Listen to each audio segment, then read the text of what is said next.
immortal words of Judy Brown. Happiness is a choice. And we are,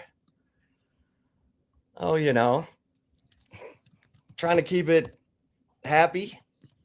You know what I'm saying, Zay? What's up, man? How you doing? I'm good, man. Can't complain. Feeling good. Feeling great. Chip, how are you? Why don't I believe you? What you mean? Why don't you believe me? Well, we're, as I'm sure people have seen, or maybe they haven't, there was an announcement made by our fearless leader, Brad Kellner, that Texas Sports Unfiltered is in its final week. And so, that's some tough news, because we started this enterprise hoping that we wouldn't be fired ever again. You weren't fired, though. Okay. Well, feels like it. I get it. Feels like it. I get it. Yeah. But hey, life happens, and we're a resilient bunch. So we're gonna, we'll figure some things out. Yeah. It's what we do. Yeah. But man, yeah, everything always works out, man. And obviously it's a sad end of the chapter, but don't be sad it's gone. Be happy that it happened. Not to sound cliche and get mushy, but got a lot of love, man. These last 3 years, it's been beautiful. It's been a blast. Been a blessing. Our relationship, man, we'll never take it for granted. So appreciate everybody rocking with us these 3 years. And yeah, it's gonna be a hell of a week, but it'll be all right. It'll be all right. Yeah. Well, Zay, it was an interesting weekend. I think, there's good news and bad news. So how do we want to, should we hit the good news first? No, you got to hit the bad, man. Okay. Well, the portal closed on the 16th. And the last day to add a player from either Miami or Indiana was, that too has passed. That was the 24th. So, Texas added quarterback MJ Morris. We talked about that last week. But they did not add any more offensive linemen up to this point. But, I think there was some hope that an offensive lineman who may have gone to Westlake might enter the portal, but that did not happen. That fool wasn't leaving. He wasn't leaving. He's a national champion. Come on, man.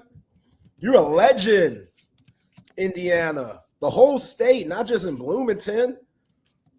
Bray Lynch, that would have been terrific for Texas. But at the end of the day, why would he leave a ball club that is just getting better, it seems like? Curt Cignetti just keeps figuring stuff out. They feel great about Josh Hoover coming in. Why leave that? To go down to the ATX where – who knows how much they were paying attention to him when he was coming out of Westlake. Curt Cignetti came on Indiana, liked him, kept him on the squad, and let him know, you stick around, success is going to be in your future, son. And that's exactly what happened. So I'm sure he just renegotiated his contract up there, which you win a national championship, like the great Fat Joe says, price goes up. Price went up. What can you do? What can you do?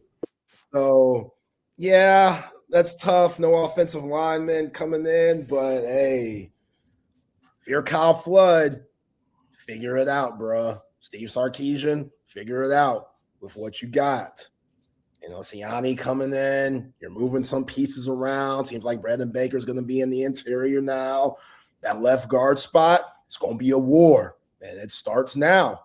Guys fighting for that spot. Who wants it more? But you can't miss like you did in 2025 here in 2026. Yeah.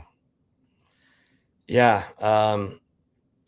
And Dave actually says, your colleague Jordan Scruggs put OL mismanagement of interior line once again on blast. Meanwhile, Lane Kiffin, with brand new O-line coach from Kentucky, has 9 O-linemen signed from the portal. Yeah, I mean, it's not been good. It's not been good. The lack of development of all the players who left in the portal, Nate Kibble, Neto, Connor Stroh, Daniel Cruz, Nick Brooks. And then, the plan was to sign the 2 guys from Michigan. They decided to stay, and Bray Lynch is staying at Indiana. So it looks bad, but I don't know how else to say it. It can't be that bad, man. I mean, what about the Coleman brothers? Right. So you got to develop your dudes. You got to develop the Coleman brothers. You got to develop John Turntine. You got to develop Christian Jackson. You got to develop, Caden Scherer. Yeah. You got to develop your dudes. You got to develop Dylan Sikorsky. You got to develop Jonte Newman. So, Kyle Flood, coach your ass off and get these guys where they need to be so that all these weapons you just brought in, namely Raleek Brown and Hollywood Smothers, because for some weird reason, offensive linemen seem to be better pass blockers than run blockers these days. And that is sort of, Trevor Gooseby can do both. Trevor Gooseby's good at both. But for some reason, some of these offensive linemen, they're better pass blockers than they are run blockers. Well, you got to have run blockers to help guys like Raleek Brown and Hollywood Smothers. You need complete offensive linemen is what you need. And we know Kyle Flood's done a good job with guys like Christian Jones and developing Trevor Gooseby, but it's got to be all the way through. It's got to be the whole position group. You got to coach every player.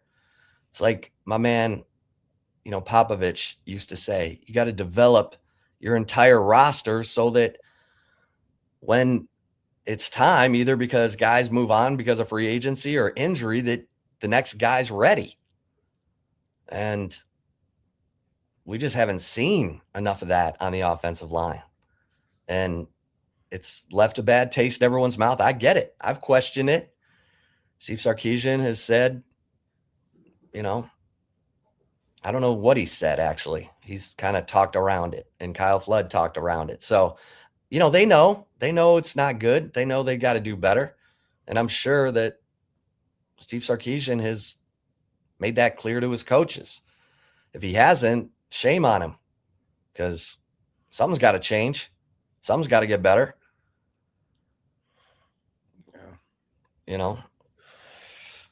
Yeah, and it makes you think, man, Jake Majors, Hayden Connor, those guys, they were so money.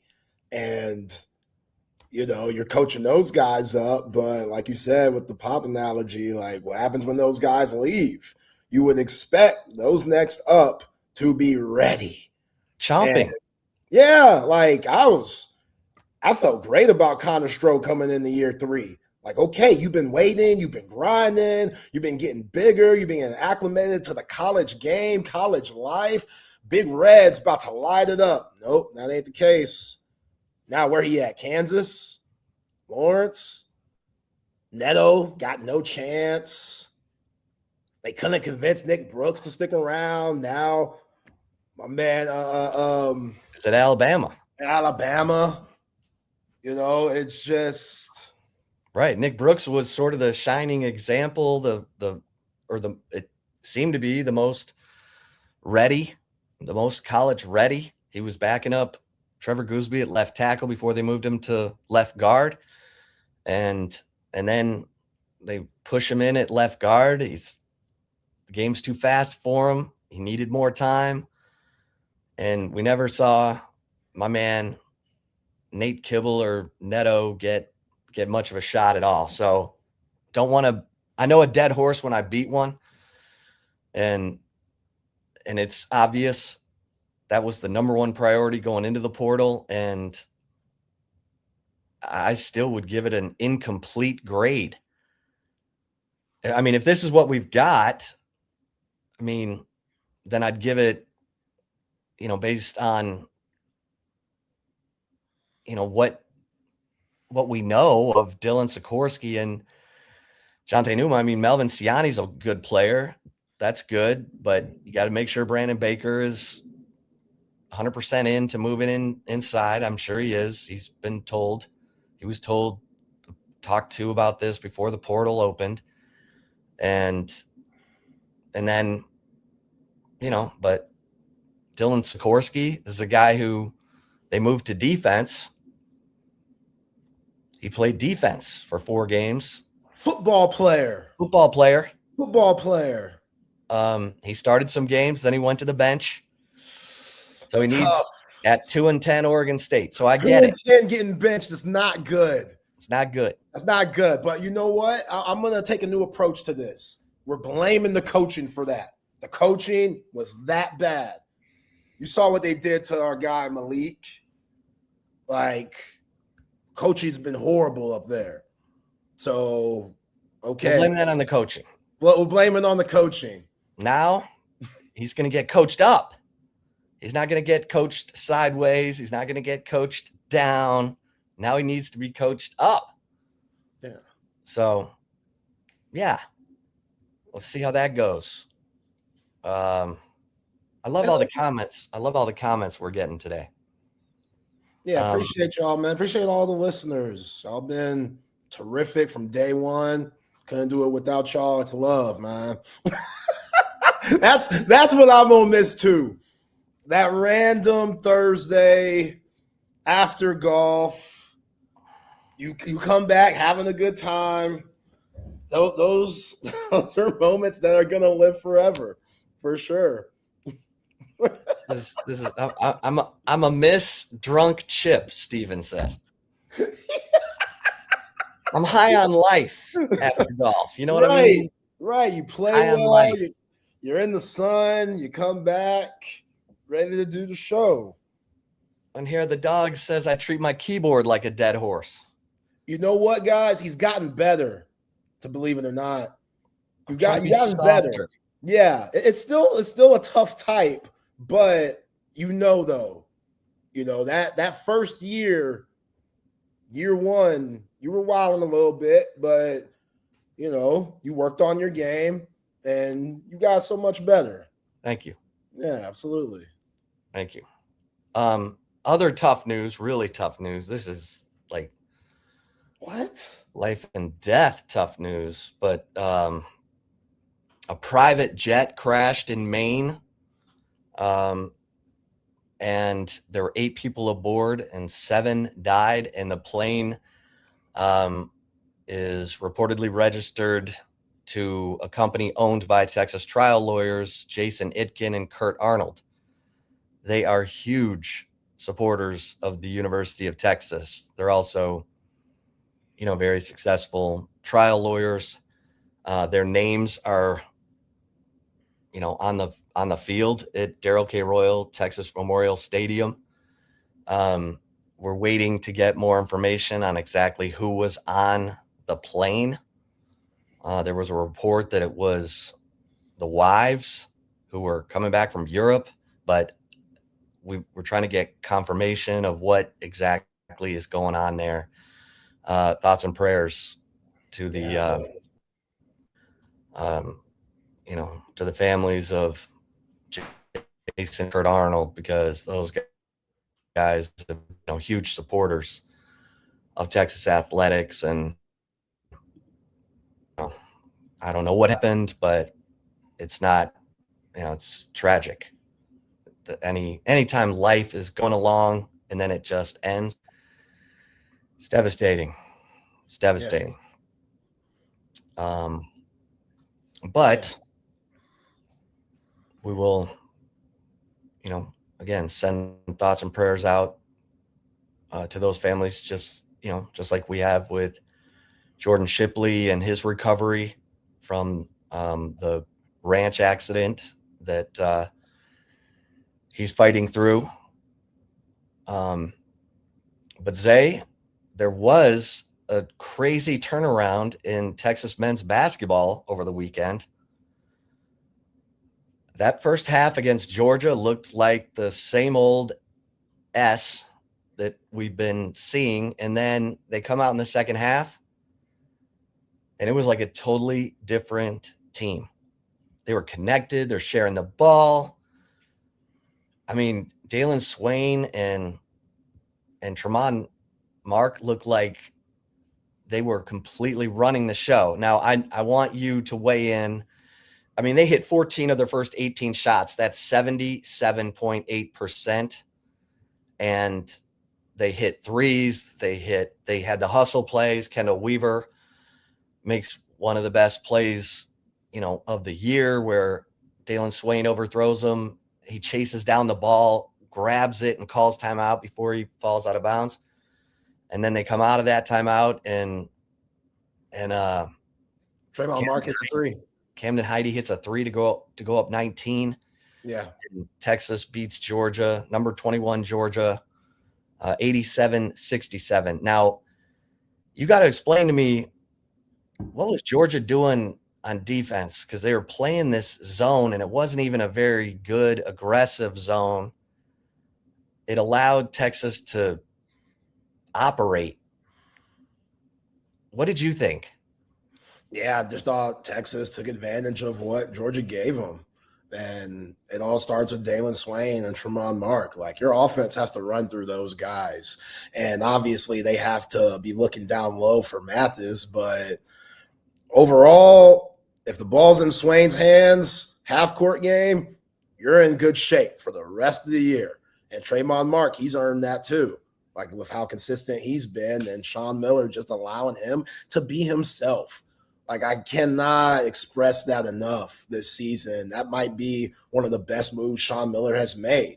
Coming into the year, being very analytically driven, threes, get to the line, shoot layups. That's what we want. That's how we want to operate. We're not trying to take mid-range jumpers.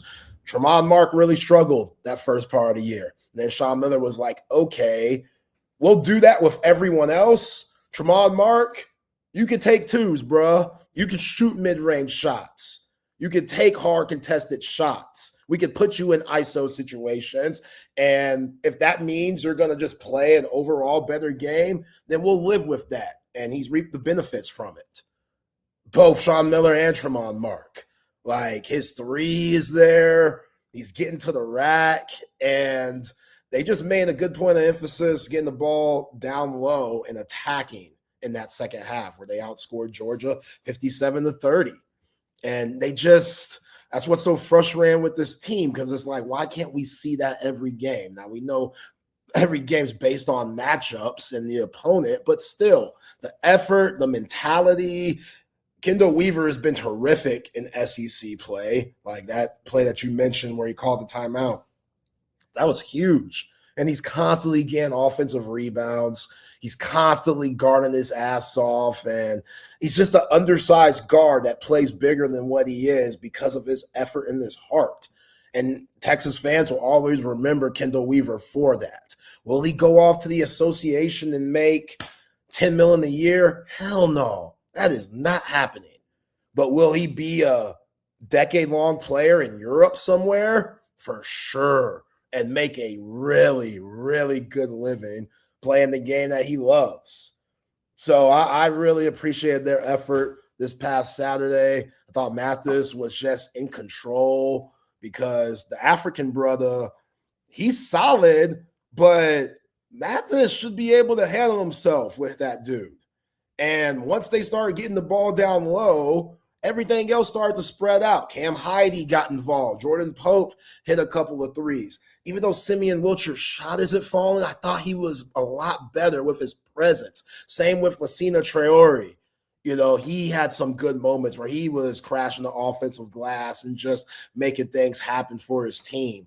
So they just got to continue to understand their roles. Jordan Pope, you're the fourth option. You're the fourth option. If you're Sean Miller, you don't want to tell a guy that, but you got to throw the plays that you're trying to design offensively for Swain, for Mark, for Mathis, and then Jordan Pope could play off of those guys.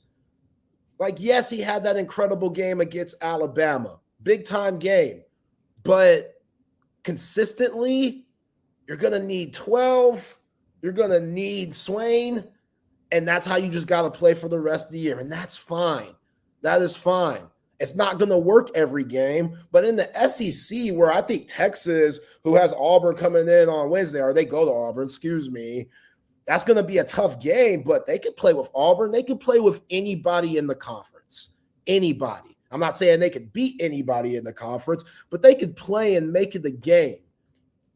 They should be able to. It's just about playing smart. You didn't see the dumb fouls, fouling on threes, just straight up hacking for no reason. You didn't see that. I mean, you saw a couple, but in the second half, you didn't really see any of that. If they could just play smart, consistent, tough, physical basketball, they're going to be in every game. But that's a big if, because we know we've seen it, and then all of a sudden it goes away and they're doing dumb shit again. So that's just stay consistent. Stop jumping on everything. Stay down. And I think on Saturday they did a better job of that. That's why they got another big quad one win.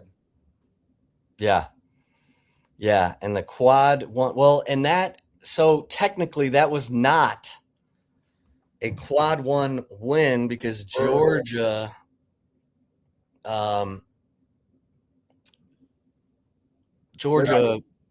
is 32.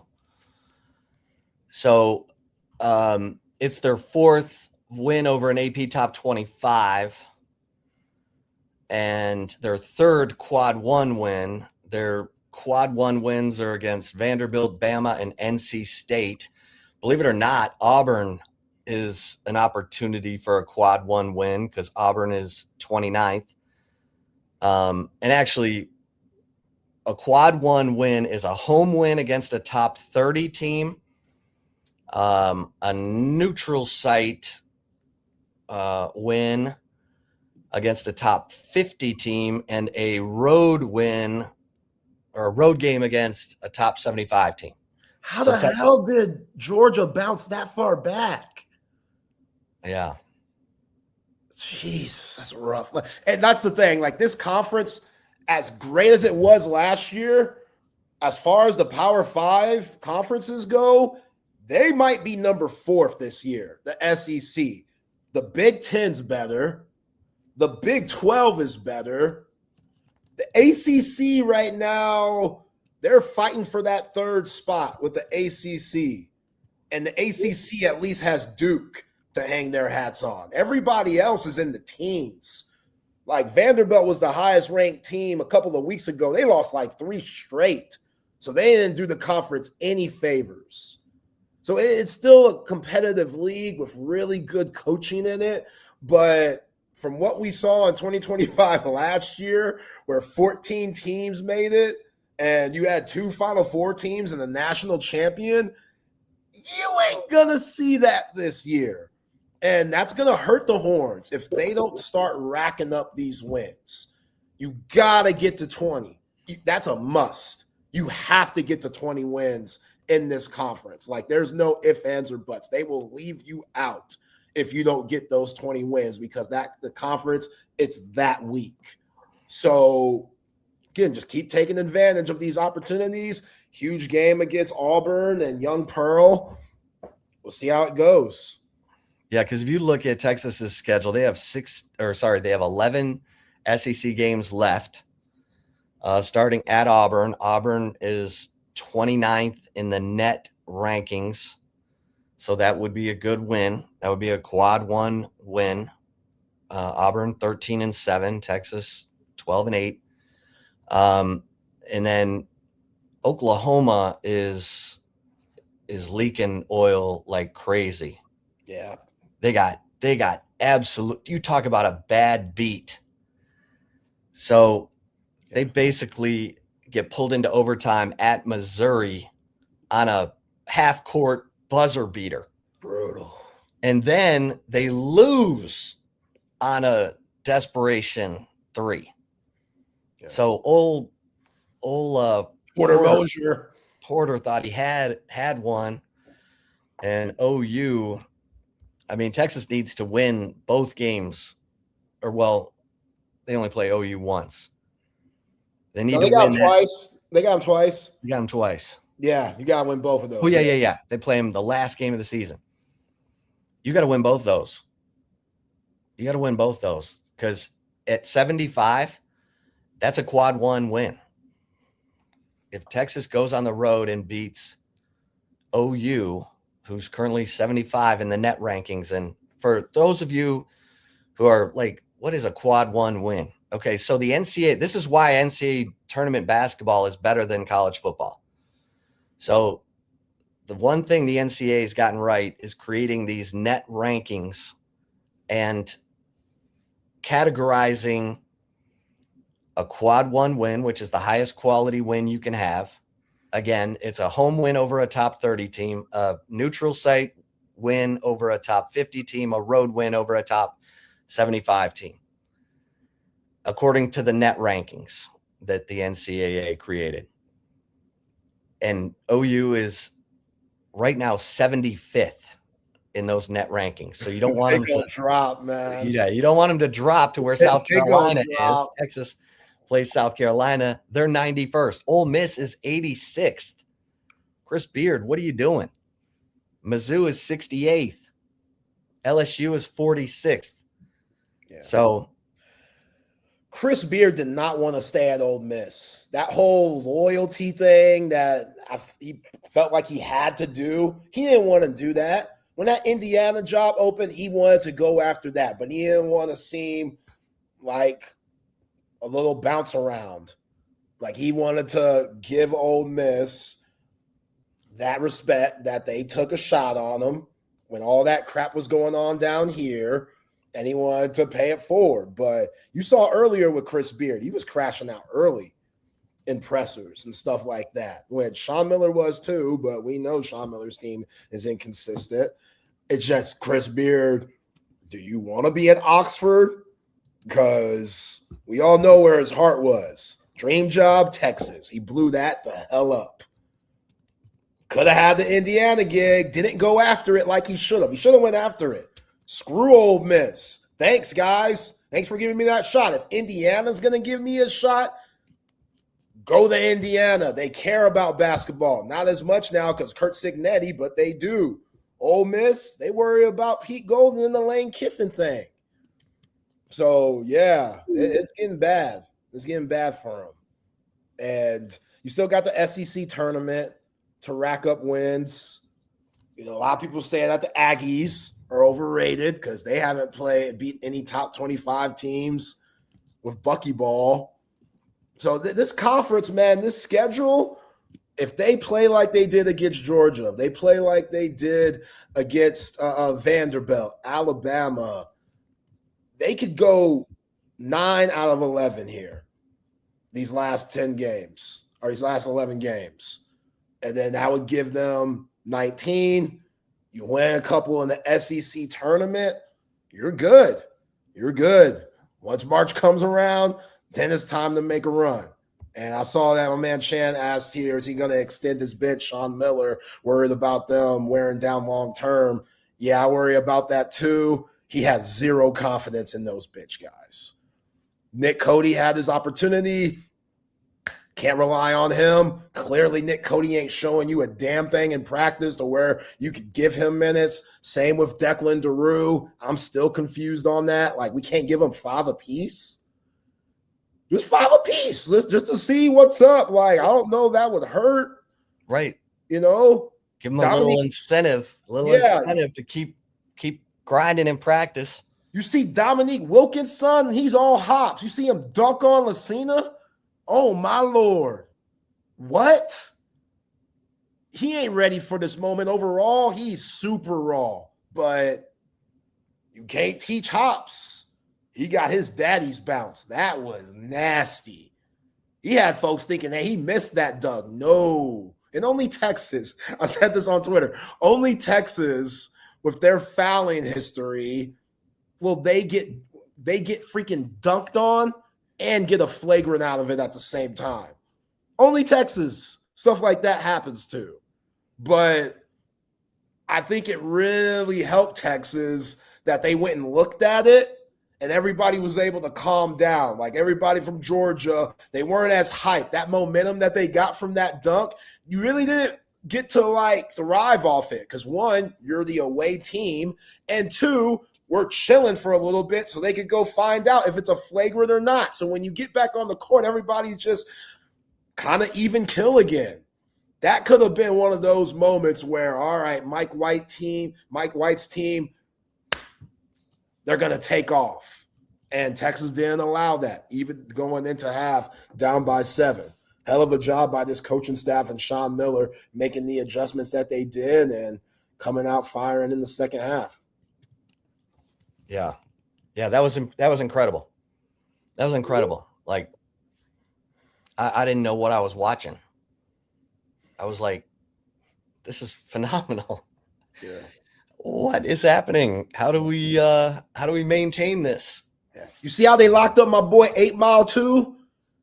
Blue Cane. Oh, 8 Mile. 8 Mile's tough, man. I'm telling you. 8 Mile, when he plays well, Georgia's a completely different team. And they took homeboy out the game.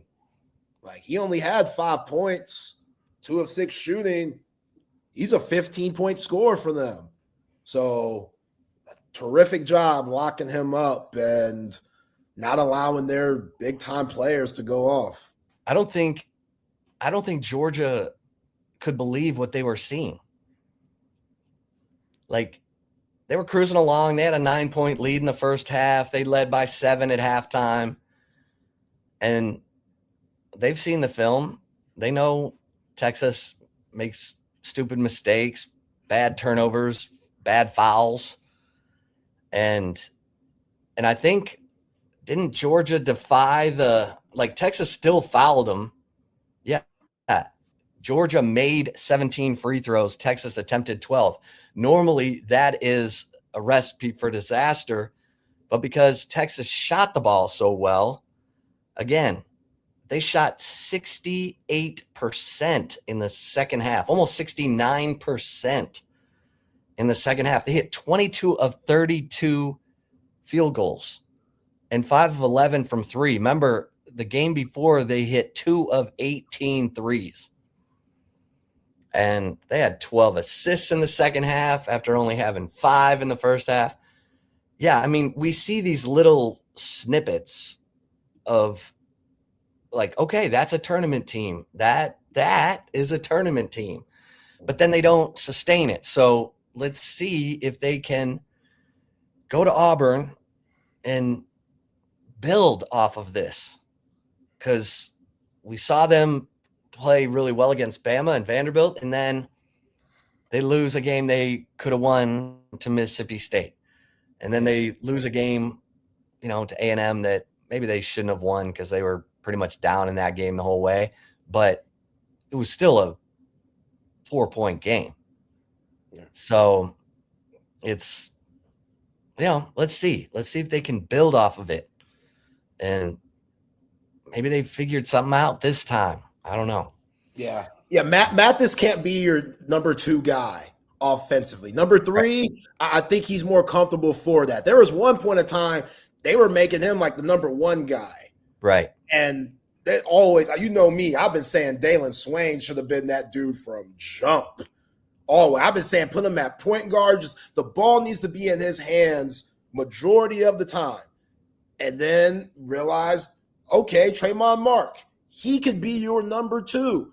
If Mathis is your number 3, you're good because he's still going to draw a lot of fouls. And you could go to him at the start of the game because he's kind of that type of guy. Like in the NFL or in football where you want to throw to your receivers early to just get them acclimated and feeling good about themselves, you got to do that with Mathis. But also he needs to understand that he is very limited at times. And he doesn't have to force it every time he touches the rock, which he's been that type of guy at times where he catches the ball, they double him, he realizes too late that the double's coming, and then he ends up turning it over or drawing an offensive foul. So Sean Miller has realized that. He said, okay, we got to give him the ball in cleaner spots. I know it drives you nuts where he brings the ball down. So you got to give him the ball in places where 5 turnovers last game. He's going to be successful. And sometimes that means he might not touch it as much. And that's okay because he's going to be a threat. You have to focus on him. He's too big. He's too physical. He's too close to the rim. So he's always going to be a threat. But once he gets a couple of buckets, like he did earlier in that second half, it's going to open up everything else for everybody. And your main guys, Dalen Swain and Tremont Mark, can eat. And that's what we saw against Georgia. You got to keep that up. And if Jordan Pope could buy into that, if he could buy into being that fourth guy that, okay, when Swain, Mathis, and Tremont Mark, if they're not having it, that's when you could step up and take those shots that you take. But don't force it. Yeah. There's no need to force it. And he's done a good job not forcing it and playing some solid basketball. He had a tough one at Kentucky. Even though he didn't light the scoreboard up against Georgia, he was timely. He was timely. And that 14 points that he had, 4 of 8 from the field, 1 of 3 from the three-point line. He got to the free throw line. That's what you need from Jordan Pope. You need that. I think that's low key, besides the Alabama game, I thought that was one of his best games because nothing was forced. Everything was smart. His D was solid. And he let those other guys who it might suck for him to hear are better than him do their thing, and he fed off them. Yeah. Yeah. And I think another reason you can't have Matis as a top 1 or 2 scoring option is he's young. He gets frustrated in his body language and his he doesn't carry himself yet like a guy who can lead a team. It affects the rest of the team. Correct. Like if they're trying to get the ball into him and he's turning it over and he's slumping or he's like, foul, I got fouled. That affects the rest of the team. It doesn't feel like the offense is flowing. That's why it was so unbelievable Saturday to see. It was the Swain and Mark show, which I'm like, okay, how much of this is Georgia's decision to play a zone here instead of man and make it tougher? Because Texas was able to move the ball. I was like, man, Georgia's kind of making this easy on them, but let's see. Because, Georgia has decent length. I mean, but let's see how it translates going forward. It really should be the Swain and Mark show. I agree with you 100%. Those guys have good feel for the game. And sometimes Pope does force it. And sometimes Matis does things that you tell him, don't cross the street. Don't bring the ball down. It gets stripped every time. They see it. They scout it. They know it's coming. And 5 turnovers, 1 guy.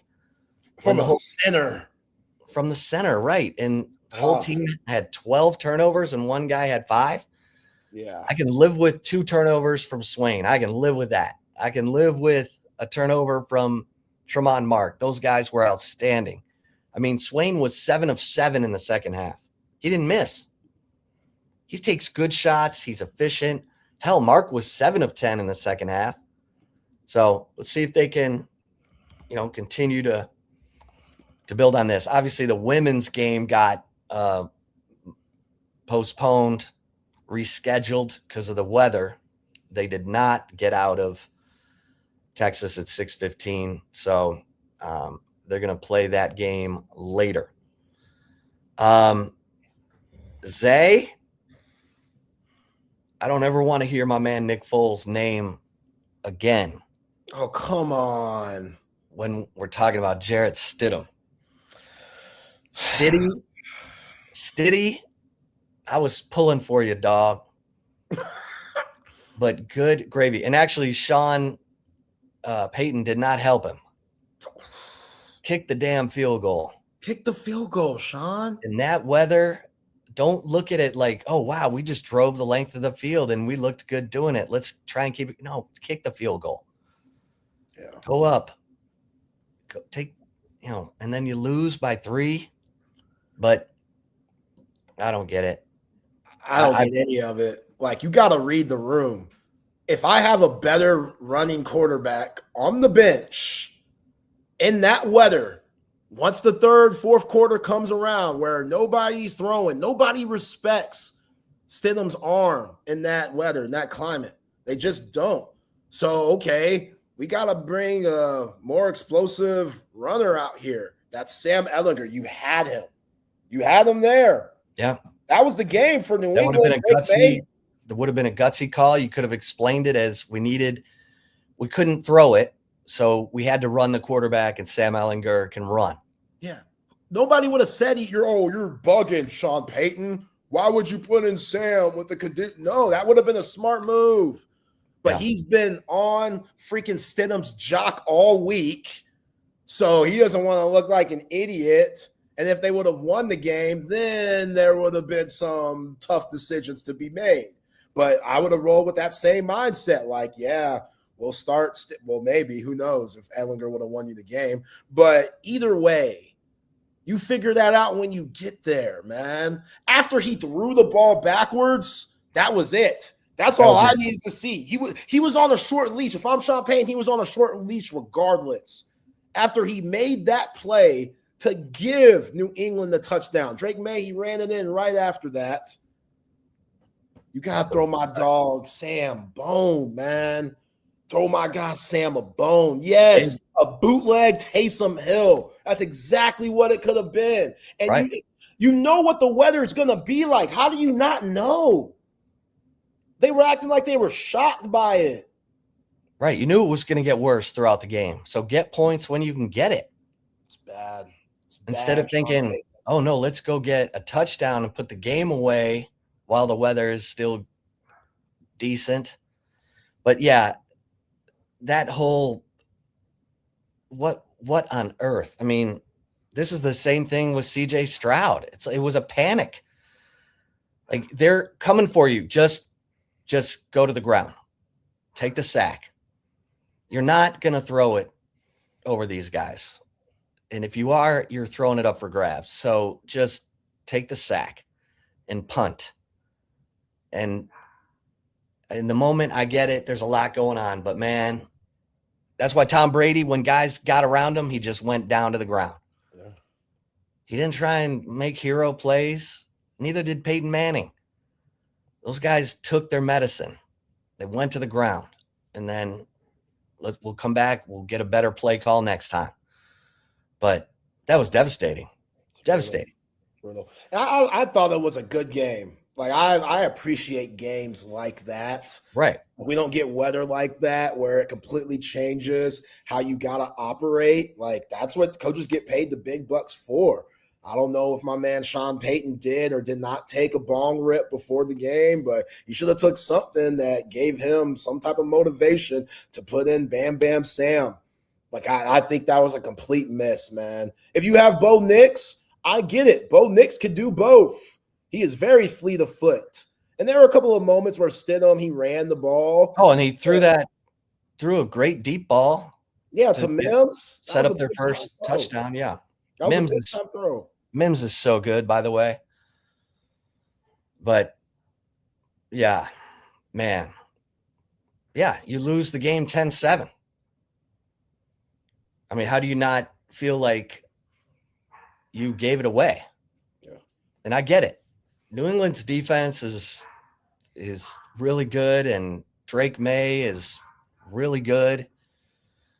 But man, Yeah. the Denver Longhorns. I know, man. That was tough. Yeah, the Broncos defense is good too. It is. Like, Malcolm Roach had a good game. PS2, Patrick Surtain the second. They got some guys, boy. And like, I like a good defensive battle like that. Yeah, Brandon Schooler. Oof. Congrats to him. Schooler was a beast on special teams. He's a Pro Bowler every year on special teams. It's awesome. Yeah, he takes a lot of pride in that. Yeah. As he should. I mean. Well, and Michael Dixon and Byron Murphy are going to the Super Bowl. That was an unbelievable game. Yeah. And kudos to Sam Darnold, because man, he was really, really good. So the coaching there, I mean, I saw Minnesota Vikings fans losing their minds. Like, we picked JJ McCarthy over Sam Darnold. Yeah, you did. You did, yeah. And I got a feeling Sam Darnold is going to be raising the Lombardi Trophy at the end of this thing. Yeah, we'll see. I mean, he has a good shot, And low key, the player of the game for Seattle was Nick Eamon-Wari. He's so good. Holy bleep. This guy reminds me of Brian Branch as a rookie. He's everywhere. He's always in the right spot. He's bigger and longer than Brian Branch. That guy is 6'3", with length. And we've been saying it for the last month. How big of a steal was he in the draft? Oh my God. He's just, and we were talking about him last April. We were talking about this guy and saying, like, whoever gets this guy is getting the flat out stud. And here he is, rookie year, playing in the Super Bowl. And look, he's got some cojones, because after Tariq Woolen almost blew the game and freaking 3rd and 12, he breaks up a pass and then some reason decides to, which isn't such a weak call. Like, don't throw the flag. We're in the NFC championship game. If Tariq Woolen wants to look at the Rams bench and call them out of their names, let him do it. Don't throw a flag for it. This is football. This is the NFC championship. Emotions are high. Yeah, we're going to talk a little shit. Yeah, that's just what comes with it. We throw a flag for that. And then, of course, Sean McVay, he's a menace. Right after Tariq Woolen gets hit for the flag, oh, he on Puka? Go after him. Go after his punk ass. Throw it right over his ass. Touchdown. And you know what?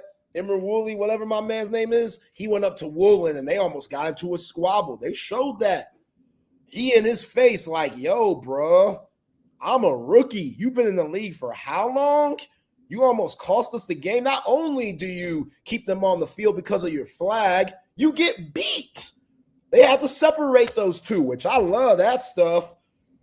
I love that stuff, man. Hold your dude accountable. Like, hey, yeah, we might get into a fight right now, but don't ruin this for everybody. And Tariq Woolen, after the game, he was very apologetic. He said that I can't let his emotions get the best of him. But that defense, they're different, man. They are very different, and they're making a lot of those Seahawks fans proud, as they should, and giving them a little, throwback to what they were during their Legion of Boom days. Well, and I know people and Rams fans are totally pissed off that the refs missed that face mask call on Stafford because it resulted in a field goal instead of having 1st and goal inside the 10, and they end up losing by 4, and they took a field goal there instead of a touchdown. I get it, but man, there was a lot of other stuff that went on in that game. And Kenneth Walker, man, that dude is slippery. He's so much better than I thought he was going to be coming out of Michigan State. And they didn't have Zach Charbonnet, and it did not matter. I mean, Kenneth Walker did what he had to do, and Cooper Kupp going back to the Super Bowl. Matt Stafford was looking for him after the game. Made sure to find him, tell him, hey, man, happy for you. I mean, Seattle threw a touchdown to Bobo. Yeah, that was a hell of a route he ran. And that was right after the Xavier Smith muff, which that was the game, in my opinion. He looked, I hate to say it, but there are times where a player looks like they don't have confidence. And he didn't look confident at any point in that game. No. The first one he muffed, that should have told Sean McVay, we got to get him out of there. Right. I don't know what was going on with him, but I was like, he does not look confident at all back there. And, man. Them pipes, man. Once that pressure hits it, them pipes burst. It ain't for everybody. Not everybody gets to the NFC, AFC championship game when you're just a couple of plays away, can make or break. And that was a break. I feel bad for him because that's all Rams fans are going to remember with him. You know, Bobo caught that touchdown right after that. You go up double digits and you're just playing catch up for the rest of the game, you know? So I feel bad for him. And then they just put in Kyron Williams just to catch it, which he's so cold too. He had a couple of plays yesterday where you're like, damn, these are some good backs in this game. But that Xavier Smith muff and then Jackson Smith and Jigba, Rockwall, Texas native, who somehow, just like every other really good wide receiver during that era from Texas, screw the Longhorns, right? Ohio State. Let's go Garrett there. Wilson. Yeah. Man. Let's go there. Like, cool, awesome. But he's good, man. One-handed catches in the clutch. Cowboys fans. Sam Darnold, 3 years, only $37.5 million guaranteed. Cowboys got $60 million a year with Dak. Well, let's see how Sam Darnold finishes it all out. But he was with the oblique. He played really well. He was tough. He was gritty. He was poised. Man. Yeah, that's what I'm saying. Like for Minnesota, which again, you draft JJ McCarthy for a reason. So clearly you're banking on your evaluations and your scouting on him, which again, he barely threw the ball that national championship season that he played for Michigan. It was all that run game. Donovan Edwards, Blake Corum, they dominated that offense. I want to say in that national championship game against Washington, did he even throw over 15 passes? So, all right. And now he's injury prone. And you got a guy that won you the division and almost won you the division, but only lost 2 games, really. And it was the last 2. It was a brutal 2 losses. That's what it was. Like, it was such bad losses that they were like, well, we can't do it no more. We already got our guy. Justin Jefferson's in his prime. So let's start with a new quarterback. Bad move, Minnesota. Bad move. Sam Darnold, even though it's taken a while and he's been a pretty high quarterback draft prospect at this time at Southern Cal, and those first 4 years, he didn't live up to what we thought he was going to be. He damn sure doing it now.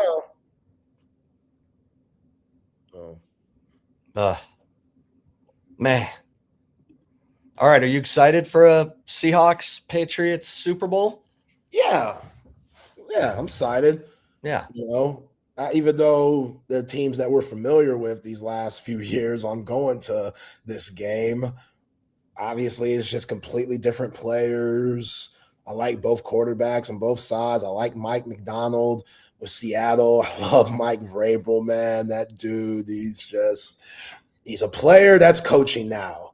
Like, That is exactly what he is. He's him, Dan Campbell, D'Amico Ryans, all these guys that were a part of that era of 2000s and playing and stuff like that. Now that they're running these teams, you just see they're the ultimate players, coaches. And I saw an interview that Vrabel had with Bill Cowher, and they were just chopping it up. And even though Vrabel's such a defensive guy, he talks about the relationship that he has with Drake May and just how good it is, and like how he saw that from Belichick and Brady, even though things clearly went sour, but he saw just their connection, even though Belichick was such a defensive mind and Brady being the guy that he was. He said that he took a lot from that, and he's implementing that in the way that he coaches and how he communicates with Drake May. So, which Drake, the stats don't shout out you, but a couple of those runs that he had, those were big time plays, man. They were big time plays, and he made just a little bit more than Stidham did, and that's why they came out victorious. So I am excited about it. I'm not rooting for anybody. Both teams have Longhorns on it, but yeah, it should be a good one. Well, so the Patriots couldn't get out of Denver. So Vrabel told them no curfew tonight, but the bus is leaving at 8 a.m. And if you ain't on it, you ain't playing in the Super Bowl. All right, man. Let's relax. How about that? You see Stephon Diggs crying and shit. Cardi B with the green wig on. They so happy. Folks on social media are hilarious. They're like, how can the most foul brothers get all the success? Because my man Stephon Diggs has had a year. He's had a year with the chef, all the baby mamas, and he's still got Cardi B, and he's still going to the Super Bowl. Yeah, he made huge plays against the Texans. Oh, man. Okay, so did you catch when Mike Vrabel said, Warriors, when he accepted the trophy? No, I missed that part. Okay, so there was a movie that came out in 1979 called The Warriors. I mean, I know the movie. And it's about gangs in New York City, all, working to come together to take on the police. And then the leader of the movement gets shot, and this gang called the Warriors gets blamed for it. And so all the other gangs are like out to get the Warriors. But the Warriors end up prevailing. And so it's become this kind of little theme that's been running through the Patriots season, because Vrabel apparently showed them this movie. It's not a very good movie, but it's become a cult classic. And one of the players even clinks the bottles together, because that's a signature move of one of the gang members in this movie. He clinks the bottles together and says, Warriors, come out to play. And so if you haven't seen the movie, you will laugh, because it's 1979, and some of the names of the gangs are hilarious. But that's 1979, The Warriors, that movie. I don't even think there's, it's classic. But leave it to Vrabel to pull that one off the shelf. I mean, he's a funny dude. And you heard John McClain, who comes on with us, talks NFL Insider. He loved covering Vrabel when Vrabel was coaching the Texans. And because he just keeps it real. Like you said, he's a player coaching guys. I mean, Dan Campbell, he's a player coaching guys too. We got to take the next step. Old Dan, you know what I'm saying? Yeah, Mike came in year one. Year one, just looked around and said, all right, I got it. We going to the Super Bowl, fellas. 4th place schedule, cake. Cake, man. With I keep calling him Quandre, with Stephon Diggs and my man Boutte and Hunter Henry, who's like 35, but Ramondre Stevenson, OU. I mean, they're just football players, man. Yeah. Travion Henderson was a terrific pickup for them. Before he got hurt, he was a big reason why they were just blasting everybody throughout the season. So if he could get healthier these next 2 weeks, where they feel comfortable playing him and Stevenson, a little thunder and lightning, look out, man. Look out. But yeah, Dave brings up a good point. Speaking of cursed, how would you like to be a Tennessee Titan fan today, knowing Robert Saleh is your next coach and Vrabel is playing in the Super Bowl and the Titans let Vrabel go? Yeah. Why'd they let him go? Was it getting bad? Because he was doing well. Yeah. How long was he there? Because wasn't he there with Will Levis and stuff? What do they want with that? Yeah, that was not a great move. That wasn't a great move. They tried to put that on old Mike. Yeah, philosophical differences with Amy Adams, the owner. Oh, yeah, that's not good. Over collaborative leadership and roster control. Yeah, you remember they were saying he's intimidating, scary guy. Big, large. He's scary. I don't like how he talks. He scares me. That's what football is. Yeah. If the ownership, if Amy Adams is scared and intimidated, then she needs to have some other people dealing with him. I feel like she's pretty damn rich. Get you some bodyguards to just stand by you when you talk to them. Yeah. The hell? I mean, if you're I don't know. There's obviously more to the story. There was probably something. He probably lost his temper. Now remember, Vrabel played in the era where a lot of CTE going on. The era he played in. I'm not saying he's got it, but I'm sure there's been moments where he's probably snapped. Especially with the fire that he has. There were probably moments where he probably said some things and maybe lost his temper, I'm assuming. And it might have escalated to where if you're not used to that, again, it's football. So I feel like that's just very common. Like Tyreek Woolen and Emery getting into it. That's common. You see that. You see that from time to time. Emotions are high. There's a lot at stake. There's a lot of money involved. So, yeah, if guys are passionate and really care, sometimes there might be some uncomfortable moments. But if you know a guy is good like Vrabel, and when it comes to what he knows football-wise, you don't hear very many negative things about him. And 5 years is a long time. He was there 2018 to 2023. So that's a while. But he didn't draft Will Levis, which should have been a sign when he was putting mayonnaise in the coffee. I don't know. There's signs. There's signs where you're like, is this the right pick? This is a weird dude. It's a weird guy. Is this our dude? Now they got Cam Ward. They feeling great about him. Yeah, football is all about being big, strong, physical, intimidating.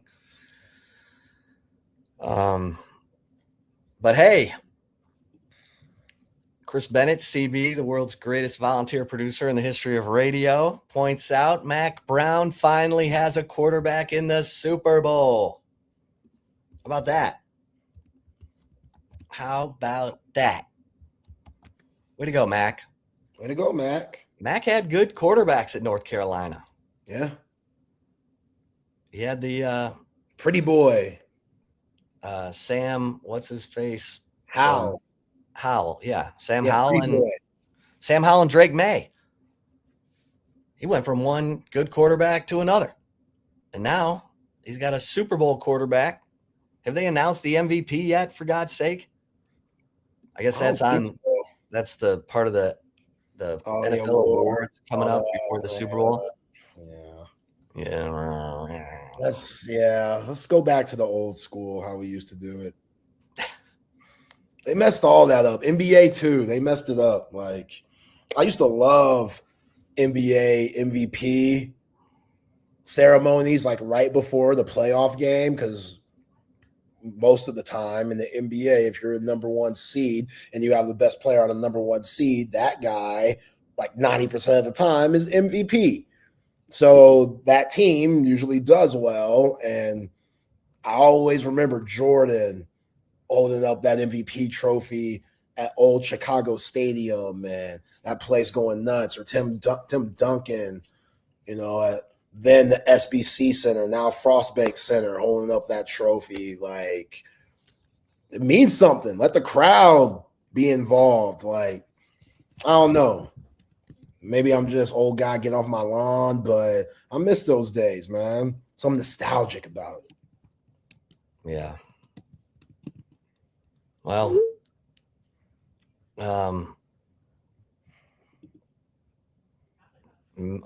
Mac's doing that. It's funny how Mac just cruised right back into Austin and is doing that podcast with Bob Ballou and VY, and it's like he's just reminiscing about the good old days. Yeah, as he should. I mean, they did him wrong up there at Chapel Hill. They did him wrong. I'm sorry. He deserved way more than that.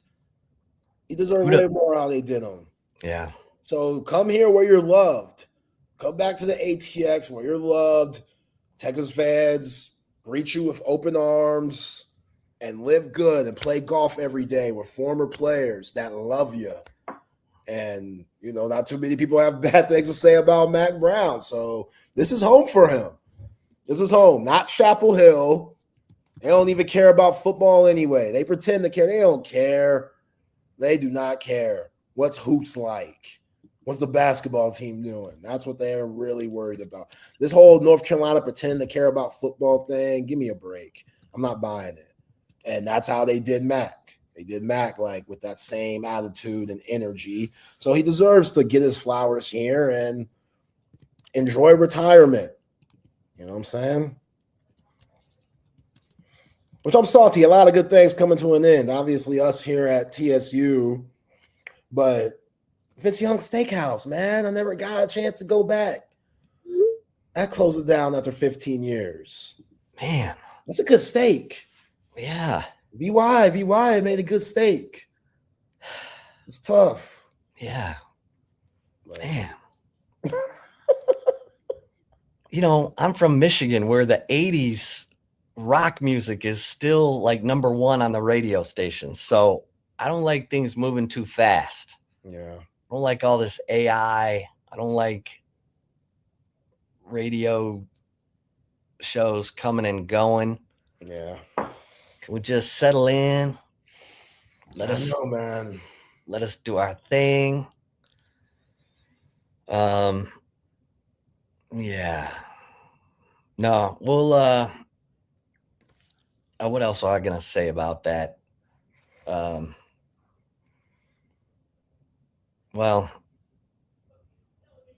Someone asked about Drew Fabianich. I'm checking with Drew. I know it's a big week for him. He's got the game coming up this weekend. Yeah. My man Drew and them checked in on Diego Pavia. 5'9", soaking wet, 198 pounds. Ooh, Diego. I knew you weren't 6 feet, bruh, but 5'9's crazy. 5'9's nasty work. That's Doug Flutie. That's tiny. That's Flutie Flakes. 5'9" is small. And it makes sense. A lot's making sense now with his brothers, because his brothers got to be around the same height. They definitely can't weigh as much either. So no wonder they got that little man syndrome vibe to them. Damn, Doug Flutie was 5'10". My bad. I need to see Doug Flutie's combine height and weight, because I'm sure the Bills and Chargers, all them teams that he played for, they're probably giving old Doug a couple of inches. You know what I'm saying? Kyler Murray and Bryce Young are both right at that 5'9", 5'10". You put Pavia in either one of their classes, I don't think he's not as accurate. No, both those guys won Heismans. Diego was close. Diego almost won it. Diego was close. He was, but nah. I mean, Diego's a football player. I don't know where he fits in, but he's a football player. Yeah, he'll be on the team if you just be a good guy, Diego Pavia. You got to completely change your image. You cannot come with that bravado, my shit don't stink vibe that you've had, which has gotten him here. Like, he still needs to have some of it, but there's also a certain humbleness that he has no choice but to have if he wants to play in the National Football League, because you're going to be a backup. You're going to be a backup first. You're not going to be a first game starter for anyone. So in order to continue to be a backup and keep getting jobs each and every season, you just got to be a great teammate. You can't be a problem in the locker room. You can't be partying and liability. You can't be saying outlandish things on the internet. You got to be buttoned up, suit and tie, coach, whatever you need, helping the starter, like completely getting cool with the starter, where y'all are in the film room, you're learning. Hopefully you don't have a starter like Brett Favre that's playing for your downfall. Hopefully you have an OG that can come in and show you the ropes that's not threatened by your job or anything. But yeah, Diego, if he comes in with that Johnny Manziel, like his idol mentality, he going to be just like Johnny, podcasting, doing his thing. Hey, it is what it is. Like, Johnny knows. Johnny's been humble. Johnny talks about it all the time. Like, yeah, I did not go about it the right way. So, Diego, tighten up, old chap. Because 5'9", there ain't nothing sexy about 5'9" in the NFL. It's just not. So, he's going to have to change some things, which I'm sure, hopefully he has a team around him that will let him know and keep it a buck with him. And his brothers, like a real team, hopefully his agent is letting him know, Diego, bro, don't muck this up. You say it all the time. Don't cost yourself money. So right. And he did that. Calling out the Heisman voters. Come on, man. Yeah, yeah. Don't give the NFL another thing to question you about. Yeah. That was stupid, because the Heisman winner just won a national championship, so it looks even dumber now. That Fernando guy who talk about buttoned up, suit and tie, tight suit and tie. That dude, boy, that's exactly what these NFL guys want. So much so, is it too good to be true? Well, and then you learn more and more. His mom's got MS. His dad doesn't stand up during the games, so that he's, sits out of respect for her. And Fernando's like, "You're my heart and soul, Mom." And then someone dusted off some interview he did in 7th grade with a fellow student after he won a game, and he was still saying all the right things. And how's the same? I was like, this guy, he looks the same, just taller now. I know. That blue and yellow team. Yeah. Yeah. Yeah.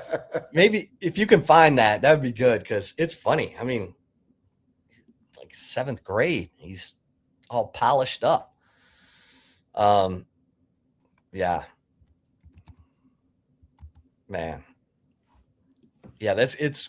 I hope we get to talk to Drew because now he's getting. I mean, this is like if you're watching NFL Network this week, it's all Senior Bowl practices and it's fun. I like watching this stuff. Yeah. I think you were out that day we had him on where Malik Muhammad made the squad. How do you feel about Manny Muhammad?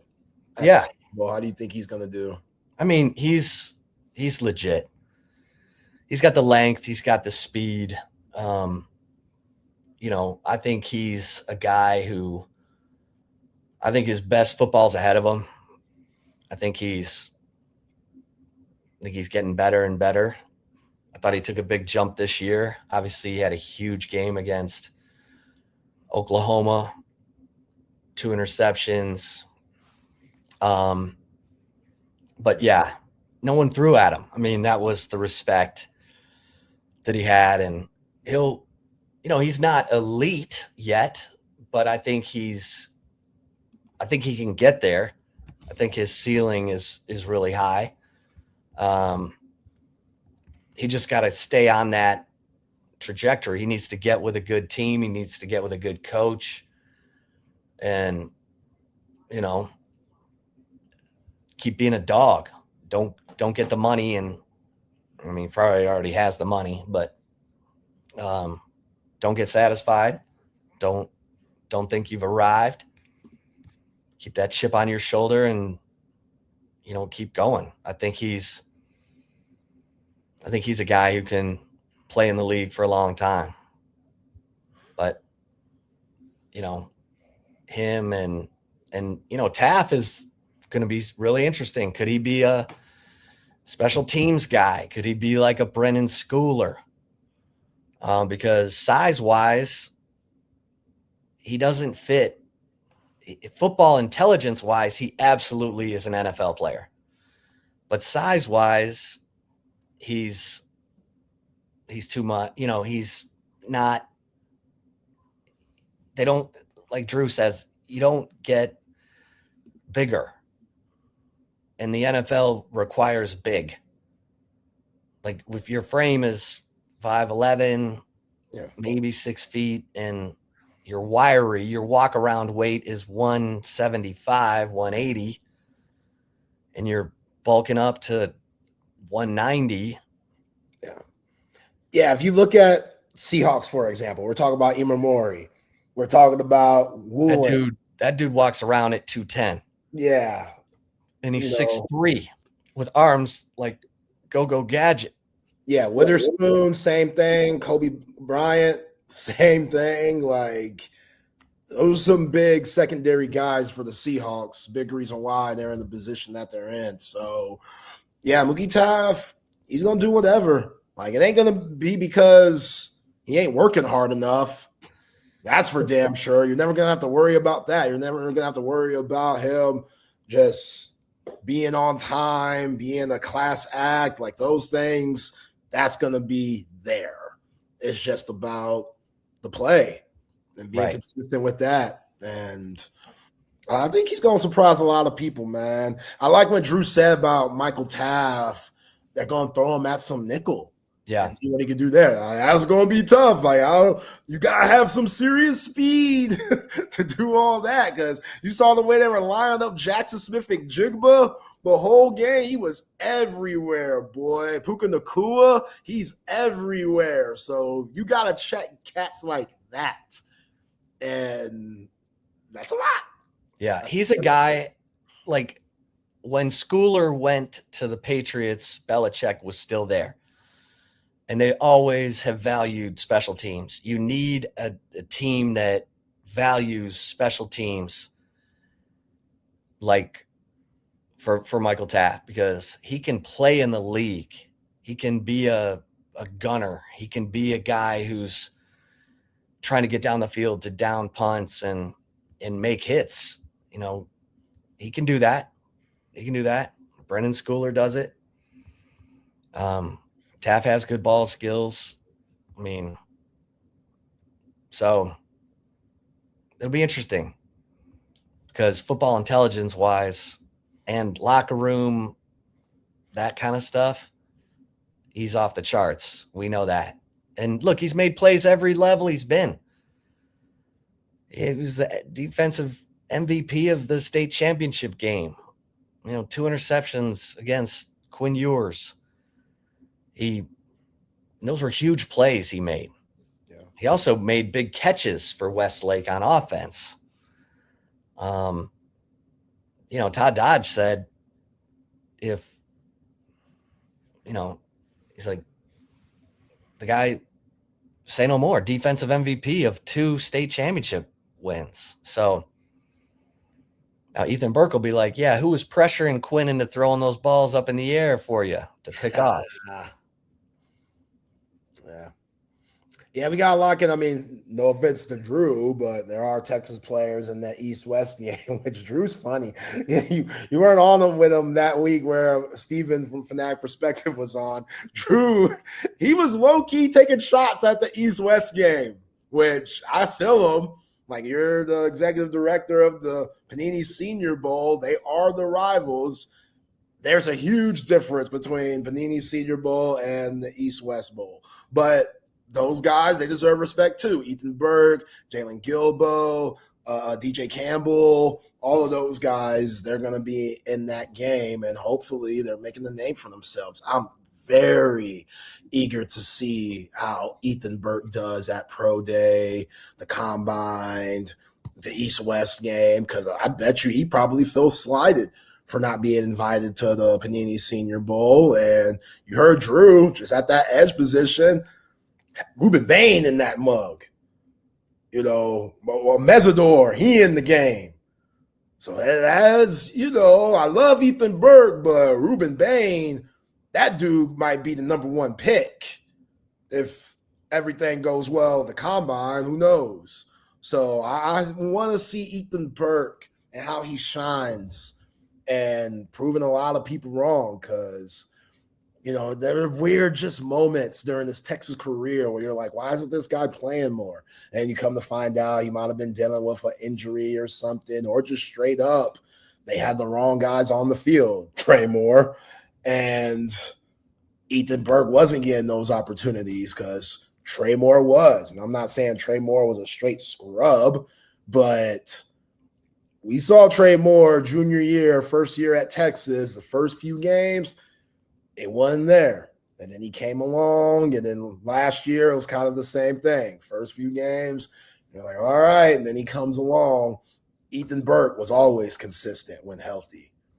So I feel like that might have hurt him a little bit, but he has a lot of time to prove these folks wrong. And I think he's going to do terrific at the Combine, Pro Day, and in the Senior Bowl games. Yeah. It's interesting. Trey Moore's not in the East-West Shrine. Jack Endries is. And Trey Moore's not in the Senior Bowl. But I mean, he's a tweener. So he needs to tear it up at Pro Day too. Because Trey Moore is a good athlete. He's got good closing speed. He's got a lot of things that you like. I don't know why it took so long for the light bulb to go on last year, but it did finally. And he started making plays over the second half of the season. The first half of the season, he was just like getting frustrated. Yeah, like 2 straight years that happens. Like I get 2024. You're coming in from a mid-major. You gotta get acclimated. The game's faster. Guys are stronger. Okay, I'm gonna give you grace there. And then he came along and was solid. But this past year, to have those same problems, and again, I'll give him a little bit more grace too. Change positions a little bit more, play more linebacker than he probably ever has in this whole career. But also, you didn't get him for that. Like when you went out for and got him from Jeff Traylor and them, he had like 15-some sacks and was like all world in the conference. So you expected that. style on why he was successful there, why you wanted him in the first place to translate. And that just never happened. He had good moments, but overall, I'm a little disappointing if you ask me. Yeah. Which is why he didn't get invited to any of these bowls or any of these senior bowls. Like, just not consistent enough. Yeah. Yeah. That game is tomorrow night, the East-West Shrine on NFL Network, right? Sounds right. Jack Hendry's got hurt, I want to say, too. Oh. Which is a bummer. Yeah. That's a bummer. Yeah, it's a tough time. Yeah. Injured during practice. Yeah, this is not the time to get hurt, man. 6:00 tomorrow night on NFL Network, the East-West Shrine game. And then, of course, the Senior Bowl. Yeah. All right, I got that Fernando Mendoza interview when he was a child. Okay, check this out. Good morning or good afternoon, ladies and gentlemen. I'm here with Fernando Mendoza, the middle school starting quarterback who did great today, scrambled for a touchdown, passed great. Most of his completions were great passes. He went long, could do short, and he got a couple two-point conversions as well. So can you tell me what it takes? How do you practice, and what do you guys do on a daily basis during practice? It just takes hard work and determination. I think the whole team helped. It was the defense did amazing. All the receivers did amazing. They didn't drop a ball. Like they're spot on. It was more of a team effort, but this is their determination. Perfect. Thank you very much. Again, that is Fernando Mendoza, the middle school starting quarterback. Thank you very much for joining us. Shake his hand. The handshake's my favorite part, man. Shakes his hand. Up, straight up, white collar ass handshake. I love it. I mean, he's playing for a team called the Wolverines in Miami.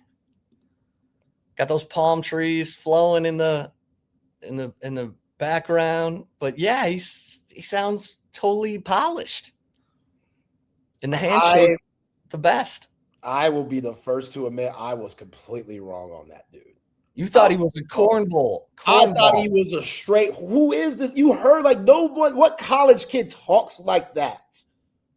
Like, and somebody said Andrew Luck. It is Andrew Luck does have that awkward polishness about him, where it's like this doesn't seem like you hear Malachi Tony talk, and he's saying for real in his interviews. And I'm like, oh man, you from South Florida for real. For real.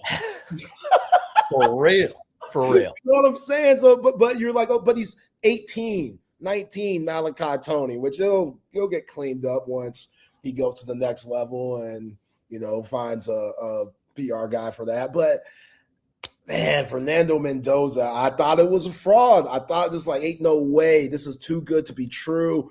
And the game just kept going. He never changed, stayed the same, continued to put on for Indiana and make big time plays. And not only is the Heisman Trophy winner, he's also a national champion. I will admit I was wrong about him. I have become a Fernando Mendoza fan, and I can't wait to follow the rest of his career. Yeah. I'm right there with you. Like, he's the one guy I think could go to the Raiders and still maintain a sense of self and not get totally dragged down. Maybe he can help turn it. Yeah. Because he's not like other dudes. He's not going to get subjected to the group think that tends to sink franchises when they don't believe in their ownership. Yeah. And he's perfect for Vegas too, because he's not going to get involved with anything that Vegas has to offer where it will make you scared. Like you know that. Like, right. You got Johnny Manziel, who just won the Heisman. You got the number one pick from Vegas. Do you want Johnny? Johnny couldn't even be calm in Cleveland.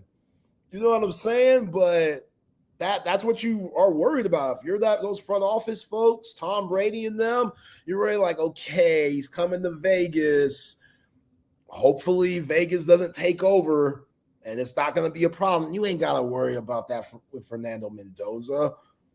He barely going to get out. He's going to be the facility, his crib, the facility. Hell, he might even sleep there. He might even find like an air mattress or something to sleep at the facility where he could just wake up, start watching film, start working out, and like that's the type of guy he is. So yeah, that's. I'm Jack Endries, which he will probably get drafted. But if he doesn't, I would go wherever Fernando Mendoza goes. And I know they've got, the Georgia kid. What they got? The Georgia kid. Yeah, I can't think of his name right now. Brock, is it? Brock Bowers. But hey, who's freaking good? He was really good, like Pro Bowl good. That's another one that I missed. I didn't think he was going to be that cold either. I did not think it would be that easy of a trade. I knew he was really good at Georgia, but I was like, oh, okay. I didn't think Colston Loveland would be as good as he's been for the Bears. Yeah. I mean, we saw Colston Loveland fumble the ball against Texas and no one hit him. Yeah. I was like, this guy might be a little overcooked, but no, he was making big plays for the Bears. Yeah.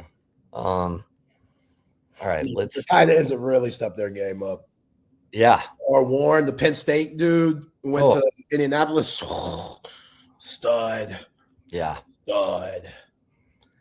Hey, I can honestly say this, even though Texas Sports Unfiltered is winding it down, I absolutely believe in, all the partners that I'm about to talk about, and all of our partners, period. But really, I want to let y'all know about how much I believe in the Humann supplements that I'm taking, because it has changed the game.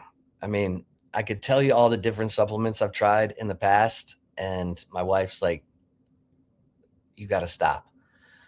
Well, I have stopped because of Humann with 2 N's. All of these advanced formulas developed at the University of Texas Health Science Center. I'm going to show you 3. The Humann Cholesterol Health Daily is one of them. And this accentuates the good cholesterol that we need in our bodies, not the bad cholesterol that's, bringing everything down. Keep taking your fish oil pills for that, but take the Humann Cholesterol Health Daily for the good cholesterol. Cardiovascular Health Daily, helping with healthy blood flow, managing blood pressure, advanced formulas that are helping you with big time, health issues that can become problems later in life. And the Metabolic Health Daily, which, helps with healthy blood sugar and weight management so that you're not, trending towards adult onset diabetes. I would recommend all 3 of those, and the Super Beats Heart Chews, which again, number 1, the Beat formula from Humann, number 1 recommended by cardiologists, going to help you maintain, healthy blood pressure support 2 times more effectively than just diet and exercise. And the turmeric chews, love the turmeric chews, anti-inflammation. If you're a workout warrior, where's the pain come from? Comes from inflammation. Take these turmeric chews every day. You're going to feel better. And go to Humann with 2Ns.com/TSU. Use the promo code TSU. You're going to get 20% off your first order. And there's a 90-day money-back guarantee. So load up. Get several orders of the Cholesterol Health Daily, the Metabolic Health Daily, and the Cardiovascular Health Daily, the Super Beats Heart Chews, and the turmeric chews. Because there's a 90-day money-back guarantee. You're not going to need that, but get all that 20% off. You're going to feel better. Brain fog will go away. You're going to love it. And for my guys who are snoring, take advantage of this partnership that we have. The Sleep Cycle Center of Austin and Texas Sports Unfiltered. If you snore, could be the sign of a serious health issue called sleep apnea, which is a lack of oxygen while you sleep. And that's scary. I mean, there are people who wake up gasping for air. And if you're one of them, you need to go to sleepcyclecenters.com. Tell them Texas Sports Unfiltered sent you, and they're going to take $100 off your sleep study. Basically, give it away. And that sleep study is going to tell you if you have sleep apnea, what level. And Dr. Chad Denman, who has dedicated his life to treating sleep apnea because it killed his own father at the age of 60, he's got the best technology to detect sleep apnea and the best treatment options, including an oral appliance like I have, mouth guard that holds my lower jaw open so I get that oxygen when I'm sleeping. My wife knows when I don't have my mouth guard in. That tells you what you need to know. Sleepcyclecenters.com. Tell them Texas Sports Unfiltered sent you. And cover 3, I got it right here on my hat. It's going to be a little tough to get out for all night happy hour tonight, probably for some of you, but hey, cover 3, it's my jam. I love it. The vibe, the food, high-end food without the high-end prices. The Sean Adams prime rib sandwich, Chop House burger. Love it all. Get over to cover 3 Anderson, cover 3 Round Rock. Don't forget about Whiskey Ridge, the newest restaurant from Doug Young and Matt Dotson down in Buda. Great restaurant. Doing my favorite thing down there is the frozen Crown and Coke. Oh, so good. Because I love 7-Eleven too. One of our great sponsors here at Texas Sports Unfiltered. It's hard for me to pass by 7-Eleven and not grab a Slurpee. And hey, audiovisual consultations, anything audio or visual in your home, our guy Tom McKay has got you. He's going to bring you the best price on big screens. From the free consultation to installation, you call 255-8678. Tom and his crew are going to bring everything to you. The best price on big screens, going to hang it like a masterpiece in a museum. You don't need to be punching holes in your drywall. Just call 255-8678. He's put big screens in 3 different houses for me in my time in Austin. He's the best. 255-8678 or go to avconsultations.com. All right, so for the chip shot today, this is a life-changing week for some of these guys who are in the East-West Shrine game, preparing for the Senior Bowl, and it's a life-changing 2 weeks for the guys headed to the Super Bowl.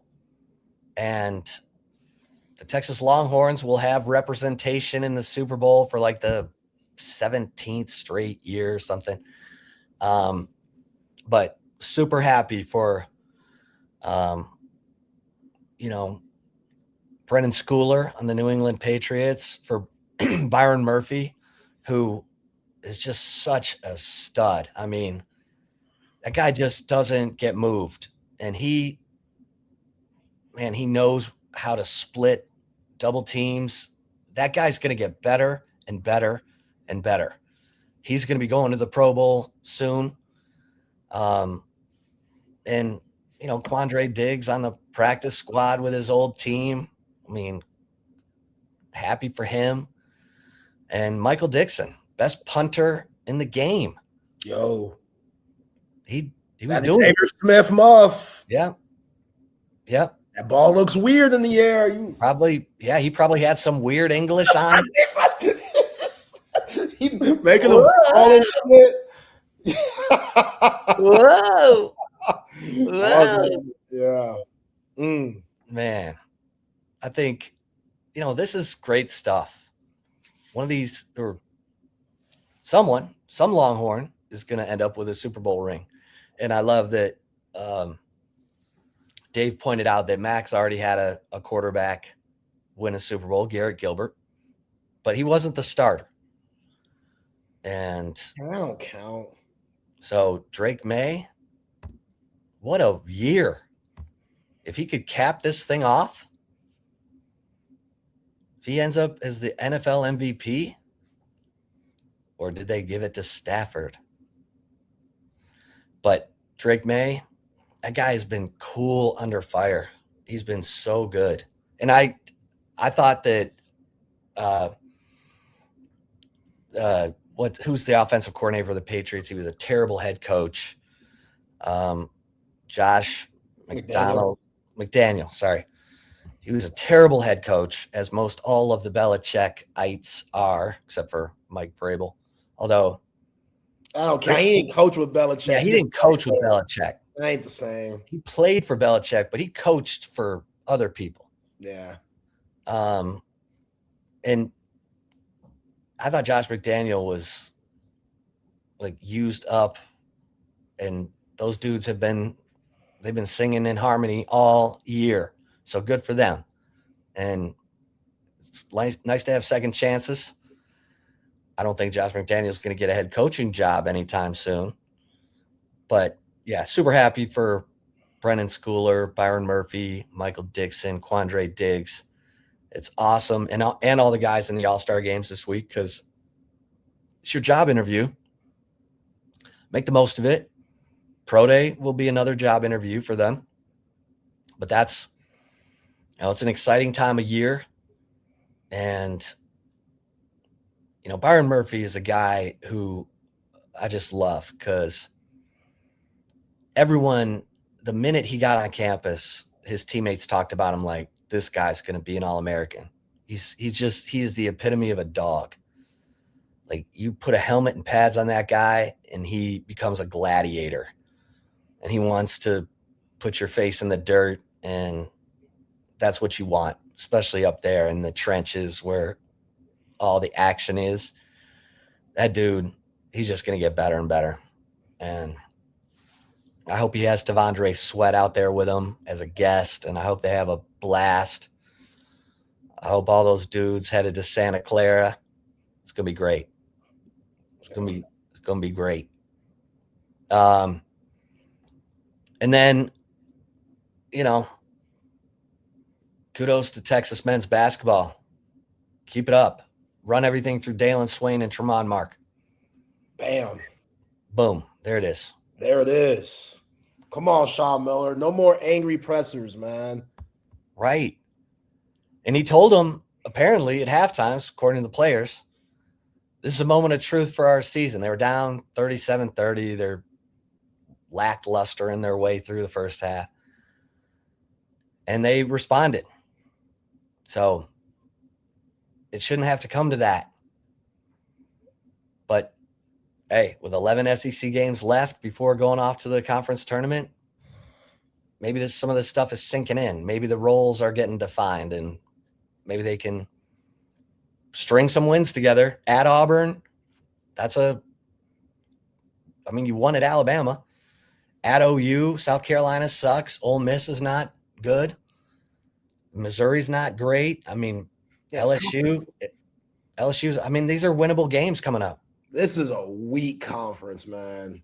It's so weird to say, but you got to capitalize on how weak the conference is. Yeah. You have to. Like, you could play and beat anyone in this conference. Like, I really think if they play like they did against Bama, Georgia, yeah, they can go on the run. Like, they can go on the run, and they should go on the run. So we'll see with that. All right, let's get to the right call. Let's get it. First, though, shout out to Covert B Cave, man. Everything that they've done for me, my family. Hey, I'll always be good with Covert BK. I'll always look to buy my cards at Covert BK, just because the hospitality is absolutely terrific. And it's such an easy process, going in there. One of the most stressful moments you could have is buying a new car, and they just make it as easy going as possible. And I appreciate them for that. 7 terrific brands to choose from: Ram, Cadillac, GMC, Buick, Jeep, Dodge, and Chrysler. We love our Buick Encore GX. Definitely didn't take it out this weekend. We were hunkered down because that snowstorm, absolutely vicious. Y'all be safe out there. Continue to be safe out there. And hey, if somehow, some way you do crash your vehicle, go to Covert BK and get a new one or pre-owned one, because that was a mistake and you could change it by going to Covert BK. So go to covertbk.com, see all the latest specials and inventory. Nobody beats a Covert deal. Not now, not ever.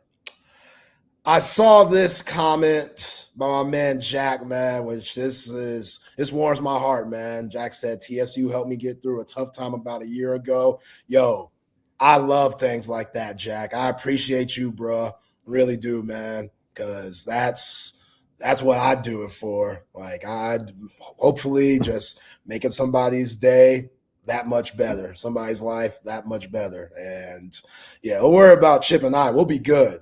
Like, life moves on. We'll be fine. There's a lot of craziness going on in the world right now. And just to come here and chop it up with y'all 2 hours a day, beyond blessed and very honored, especially with my man Chip Brown, who's been a legend in this game for I don't know how many years, but it's always been an honor. So again, y'all, even though it's sad, hey, a lot of positives that came from TSU, and I'm very grateful for everybody. So yeah, a couple more right calls before we call it. Chip, you know me, you know I'm petty.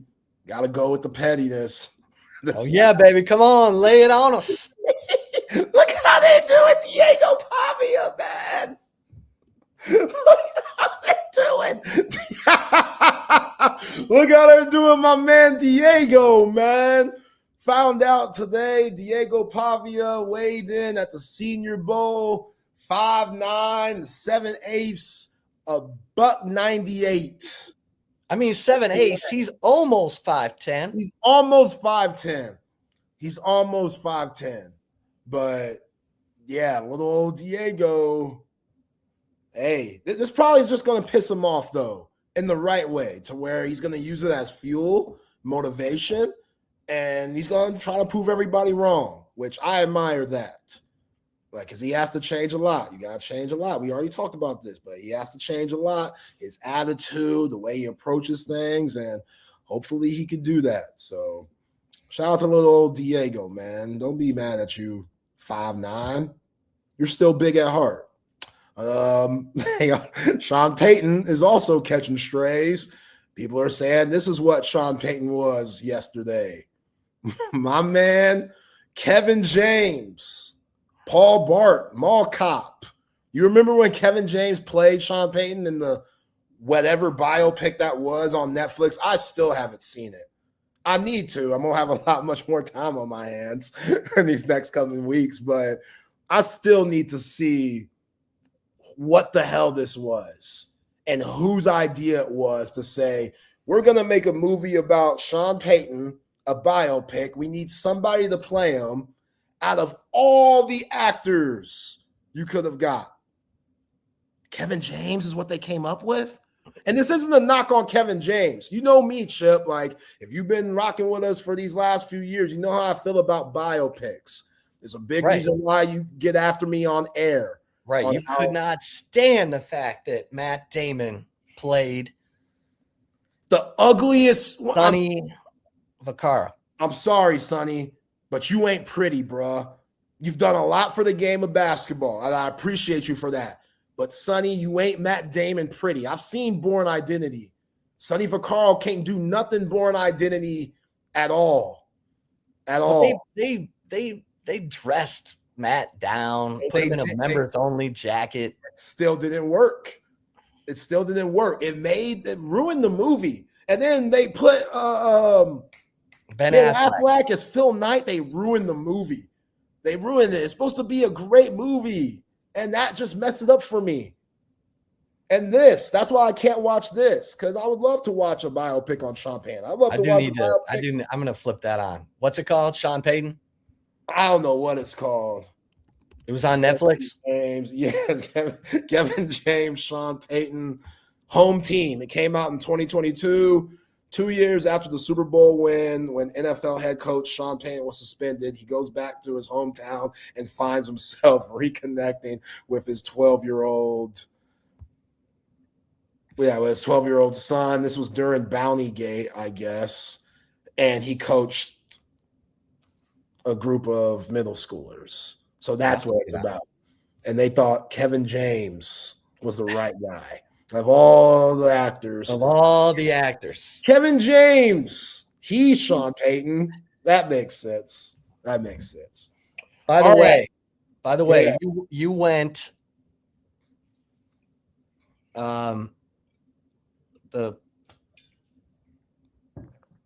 the Broncos covered. Yeah, 3 point. What was it? 3.5. Yeah. So I went 1-1, and you went 0-2. Yeah. It's tough. It's tough. Yeah. Start Sam, Sean Payton. Start Sam. That's why people are putting that Kevin James picture. That's why it's going viral again, because people are like, this is how you were yesterday. Sam Ehlinger's right there. Once you can't see nothing, once throwing is completely out the picture, you got to go with Sam. You have to go with Sam. I don't understand why Jared Stidham would still be your guy. Like, are we hurting Jared Stidham's feelings? He's not even your guy. It's Bo Nix. Jared Stidham's going to be gone next year, most likely. I don't understand it. I really don't understand it. And then you're trying to throw the ball downfield where Gonzalez had that interception. That was the easiest interception. That was terrible. Gonzalez. Horrible. Horrible. You're not kicking on fourth down. Just dumb. Just dumb, Sean Payton. Dumb. All right. I wonder if he even got asked about that. I think he did. Did he think of bringing in Ehlinger? Oh, no. I don't know if he got asked about that. Yeah. Yeah. Because you bring up good points, Zay. I mean, especially for a guy who had Taysom Hill in New Orleans. Right? A guy who can run it and give you multi, options at quarterback. And that's a reason why Bo Nix was successful this year, because his ability to run. So you got that in your playbook, but I don't know, man. I felt like it was a desperate time. Maybe they didn't think it was a desperate time because the game was so close. But after he threw the ball backwards, that should have showed you, maybe all that stuff I was talking about, all that hyping up I was doing, maybe I should make a change. Because I said last week, and yeah, I'm biased as hell. Sam Ehlinger, Westlake, Texas. I'm biased as hell, I know. But also, the dude could run. The dude's tough. The dude, come on now. But nope, Sean Payton's going to have to live with it for the rest of his life, which is tragic. Tragic. All right, Shep. So Deion Sanders in Colorado, Leon Glafau, DeAndre Moore, get ready for this, because apparently Deion is going to issue fines for players that have misconduct within the program. So peep game on these fines, which I don't know of how legit this is, but this is going around. So we're just going to say it's legit for now. If you're late to practice, that's going to run you about $500. If you're late to a meeting or film, that's going to run you about $400. If you're a no-show, like you're not showing up to anything that coach has on schedule, $2,500 Deion's going to find these guys, which I like it. These guys, they want to be professionals. They're going to get treated like professionals. If you're a no-show to a meeting or a film session, $2,000 out your pockets like that. Conditioning, $1,000. No-show conditioning, $1,500. No-show for treatment, $1,500. A violation of team rules could be up to $1,000 to $2,500. And then public or social misconduct, that could be up to $2,000 to $5,000. So Deion ain't playing around, man. Deion is holding these guys accountable. There's a lot of paper being thrown around in Boulder, which I'm sure Leon Glafau and DeAndre Moore have benefited from. And Deion's out here saying, yo, we're going to have to tighten this up. Because ever since Shedeur, which Shedeur somehow is a Pro Bowler now, I don't know how that works with his stats, his sad-ass stats where he had like 10 interceptions or 7 touchdowns. I don't know how Shedeur Sanders is a Pro Bowl, but whatever. Nepotism at an all-time high. Either way, now that Shedeur, Travis Hunter are gone, we saw how it was this past year. Deion says we got to tighten stuff up, and that means certain guys if you don't listen to these rules here, your pocket's going to be a little thinner. I'm with that. That's how it should be done. Hold these guys accountable, and ain't nothing like holding somebody accountable when they start losing money. They'll smarten up. So I like it. How do you feel about those rules that Colorado and Deion Sanders is throwing down? Yeah, I mean, this is what Kirby Smart talked about a couple of years ago at SEC Media Days. The only way you're going to get guys' attention, because he had all the speeding situation, is to institute fines. So he must have instituted the fines because the speeding incidents have declined, at least that we know about at Georgia. But if you want to get someone's attention, hit them in the pocketbook. Got to. Or hit them with playing time. Take away the playing time. But Kirby knows if I take away some of these dudes' playing time, I won't have the dogs out on the field that I need. So I'll just fine them. I still need Jalen Carter on the field. You know what I'm saying? Yeah. But yeah, you give guys money and they get cars and they think they're the kings of the campus. You're going to have some stuff that you got to rein in. And so I think other schools are doing this. They just haven't really made it public. But good for Deion. I didn't think Deion would still be at Colorado at this point. Same. I thought he would get up and out, because it's not a great place to recruit to. It's why Colorado's had such long periods of ups and downs, mostly downs. I thought he would take the momentum he got from, that first year after taking over a 1-10, 2-10 program. And I thought he would have been up and out. But yeah, I still am on the edge. Like, how serious is he? Because now he's dating Carucci. Wait, what? He is dating Carucci, who is fine as hell and will be a distraction for any man. And her track record is like Chris Brown and Victor Cruz. Like, she's dated some dudes. And now, yeah, there go Carucci. Wait. Damn. Yeah. How old is she? She probably mid-30s. Wow. Yeah, she Blasian. Yeah. Carucci, boy. That's what I'm saying. That's what I'm saying. Like, okay, you can do all this, but you moving kind of fast, Prime. Which I can't knock it. We love here on Chip and Zay. That's one thing that will never end. We love here, but also that love sometimes could be a distraction. So Carucci, she ain't low maintenance. I know that. Wow, Carucci. Yeah. Carucci. See? That's why you tune in to the right call. Why you tune in, man? You're gonna get that TMZ-ness. Yep. You're gonna get that, Perzay Hilton little tidbit. Yep. All right, let's open up the gym. Bring in Patrick and Matt.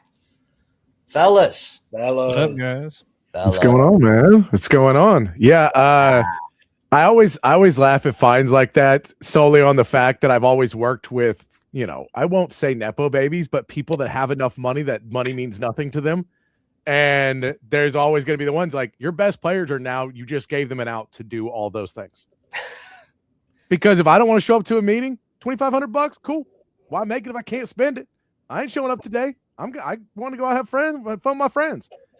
Because now I ain't getting punished. I'm just getting a fine. Just money now. I got money. They gonna feel it. I know eventually you will, and I don't think anyone's gonna take it. But like, it's always that, because we've all worked with people that they're like taking their 90th day of vacation. And you're like, how do you afford that? And they're like, oh, my parents pay for everything, and this job is solely so they don't so I can leave the house. Yeah. And you're like, yeah, man, no, that's not, we can't be friends then. There's gonna be a lack of us understanding each other when that happens. Well, and if it happens more than once, you can say goodbye to the kid. You know what I mean? Exactly. If he ain't in it, then he's out. Exactly. Appreciate you guys, man. Appreciate you guys. See you tomorrow. We'll see y'all tomorrow. Welcome in to Open Gym here on Texas Sports Unfiltered. Myself, Patrick Davis, alongside Matt Galatzan of Texas Longhorns on SI. And, of course, you, the third member of Open Gym. Text line's open, 512-222-9328. And, of course, over there on the chat, Facebook, Twitch, X, and on YouTube. What's up to everybody in the chat? CB, no, Matt is not broadcasting for the Deer Blind. He was posting updates from the Deer Blind, but he is not broadcasting from there. Glad you made it back all right and everything before the winter weather event that happened. But have a good time out there from the Deer Blind, Matt. I did. I did not get a deer, unfortunately. I shot a massive hog though, which I was really happy about. We were sitting there. We woke up at like 5 a.m., went out there super early so that we could, hopefully a buck would walk in. And the right one walked in, and it was sitting behind this cottonseed feeder. And my brother looked at it in the binoculars, and we were checking it out. Once it got light enough, he was like, "All right, this is a shooter. We're gonna get this one if he walks out from behind this cottonseed feeder. We just got to get a good shot at him." It's like, all right, great. And I get all nervous and my adrenaline's pumping. And then this big old hog walks up and, does his oinking or whatever the hell you call it, scares my buck off into the brush. And my brother's like, well, we'll wait to see if he comes back. And, we waited about 20, 30 minutes, something like that. He never came back. And this hog is just sitting there the whole time under the other feeder. So we're just like, all right, screw it. And I just let it rip, and poor Pumbaa, he didn't make it to see another day. Yeah, those hogs can be problems. The problems out there, not good for a lot of things. But yeah, I know. I've got a buddy with some property, and he's always like, it's just there. You just have to worry about them too, because they're like, no, they're aggressive. They're not cool. They're going to cause some problems out there. But I'm glad you had a good time. It's still icy out. It's starting to thaw a little bit here in Austin, at least, of the ice, but not. I don't know how much thaw we're going to get before tomorrow. Feels like the full thaw will happen, but it was. It's starting to get back to a little bit more to normal. I know it doesn't feel like a Monday really, because we all just got stuck inside for a couple of days. Now, I know some people had to go out and deal with things. I've been self-imposed stuck inside. I'm sure I could have gone somewhere at some point, and I was just like, no, I'm good. I'll be in here. I'm not going to risk wrecking my car because I don't need to go anywhere. Decent.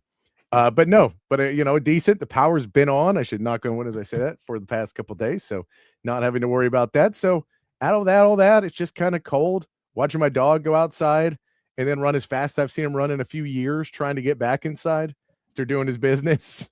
Just sprinting across the yard. Like, I don't like being out here on this ice. So hope everybody had a safe and easy weekend with the winter weather. If you are here in the central Texas area or any of the area that has been hit with the inclement weather. And of course, we'll address it the way everybody else has today, that we do know that this is the last week of shows here on Texas Sports Unfiltered. We're still going to have some fun this week and do what we do, as this has been a really fun year. We do truly appreciate everyone who's hung out with us. I know we are one of the newer additions to the Texas Sports Unfiltered family, coming in just over a year ago. But it does mean a lot that everybody comes and hangs out with us. So we really do appreciate it. We hope you hang out with us this week. It's going to be fun. We'll keep talking sports. And then we'll get sentimental, I'm sure, at the end of the week and look back and do that all throughout the week. But we'll just keep it together until we get there. But it's been a lot of fun doing this show with Matt for the last year. So, all good things come to an end at some point, sometimes sooner than you would prefer. But Matt, it's been fun in the last year. So And for why, it's just, I mean, just look around the world around you right now. The economy is not in the shape it's been. And so you have to make tough choices at points. And I do not handle the business side of it, but I understand it's the same reason another company I work for shut down is when advertising dollars are not at what they were at a certain point, you have to make tough decisions. So, it is what it is. And it's been fun for last year and been happy to be a part of it. Yeah. We came on, gosh, what was it? February or January, or maybe it was in March of last year, sometime at the beginning of the year last year. It's been a hell of a year. I remember, and we'll get more sentimental later in the week, like Patrick said, but I remember BK reaching out to me on Twitter about the opportunity. He was like, let's do a mock show with Patrick and see how it goes. And I was like, all right. So I sat in my old man cave at a pool table and did a mock show with Patrick. And I was like, hell yeah, this guy's badass. I like this guy. Let's do a show. And it ended up working out. So it's been a hell of a ride, a lot of fun, a lot of ups and downs in Texas football, a lot of good fun content. But it's regrettably coming to an end. So, it is what it is. We're all happy here that we got to have the run that we did. And I'm just glad I got to be a part of the show. Yes. No, it has been a lot of fun. So, and we really, I mean, deeply, we do really appreciate you guys because it doesn't work without you guys, like at all. So we do completely appreciate you guys hanging out with us here every day. But all that being said, we'll get sentimental and all that later in the week. And we have still 5 more days, 10 more hours of this that will keep going. I do get to shut down another Texas sports coverage. I've done it once in the last 16 months or so let's do it again. But I appreciate you guys. A lot to get into today because we are coming off the weekend. Matt has been gone for a little bit. There's a lot happening in the news. We're gonna kind of catch up with where the portal ended. I know it's still going, but there's no more people going in, really. No more big names going to be going into the portal. Talk a little bit about some more Texas football, Texas basketball with a gigantic win over Georgia as well. Some NFL, the divisional, the conference championship rounds were this weekend as well. So we'll get into all of that good stuff, Matt. I did want to start off with a story, though, that I saw that is somewhat confusing, and I don't know what side to be on it because it seems like it's silliness, and I don't know what he thinks the end result's going to be. But I'm sure you have seen that Dabo Swinney is now pushing very hard to do anything he can to get Ole Miss in trouble for poaching one of his players. The report was that the player left Clemson to go to Ole Miss or was going to go to Ole Miss, and then the agent told Clemson, if you give us another $1 million, we'll share you the text messages from Ole Miss. And they were like, we're not giving the $1 million, but now we want to pursue all these charges. It's really ironic because Ole Miss is getting hit really hard with it from the other side right now in tampering. So it's one of the teams that you'd be like least aggressive of going after because they're also getting screwed. And it feels like Dabo may know that. And this is him trying to not like level the playing field, but level the blow that he thinks will take down the transfer portal. And then they'll come back and they'll go, Dabo, you say football. We agree. We shouldn't pay the players anymore. There should be no transfer portal. You can go yell at your players again, Dabo. You're the best ever. I think that's what he thinks is going to happen. It will not happen. What's end up going to happen is they'll go to Ole Miss and say, guys, you're going to lose 5 scholarships for a year. And then they'll be at 100. Yeah, look, I mean, crybaby Dabo can cry all he wants to.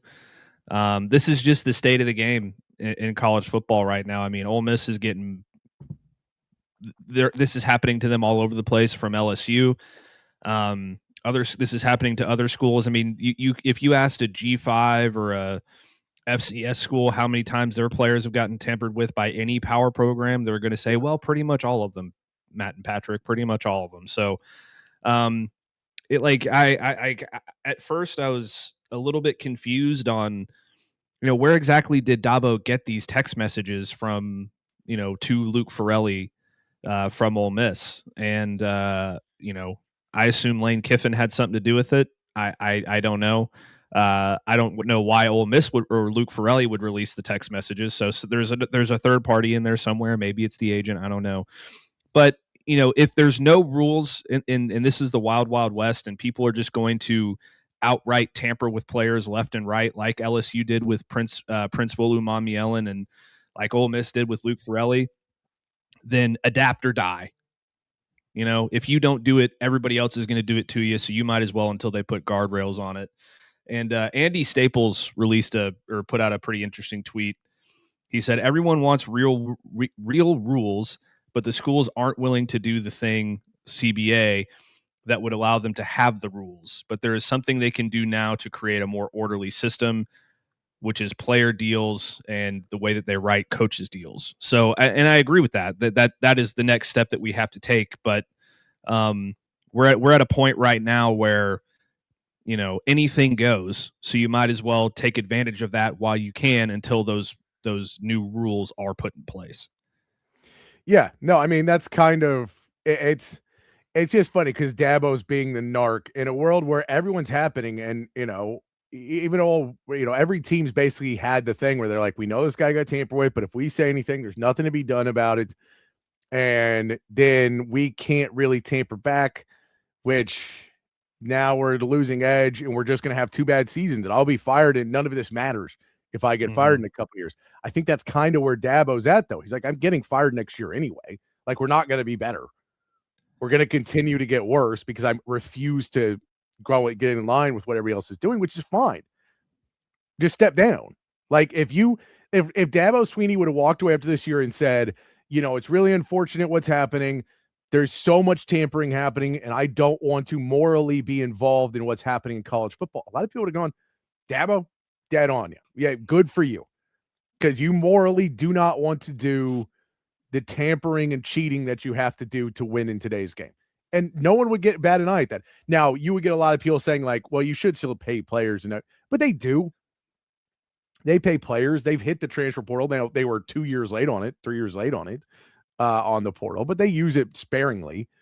But, yeah, it just feels like you can't try and win this from your position. Because that all you're doing, if I'm Clemson, I'm like, this sucks. It means we're not going to compete. Yeah. I mean, this is pretty much the same thing that happened that is the reason, or one of the many reasons, that Nick Saban retired from coaching college football, is because of the Isaiah Bond situation.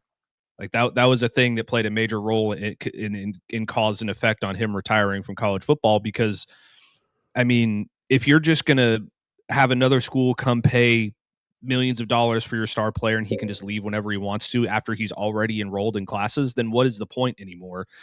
And I think instead of taking the Nick Saban approach of like not being too upfront about what it was, but saying it's a collective bunch of reasons, instead, obviously Dabo is calling out Pete Golding specifically.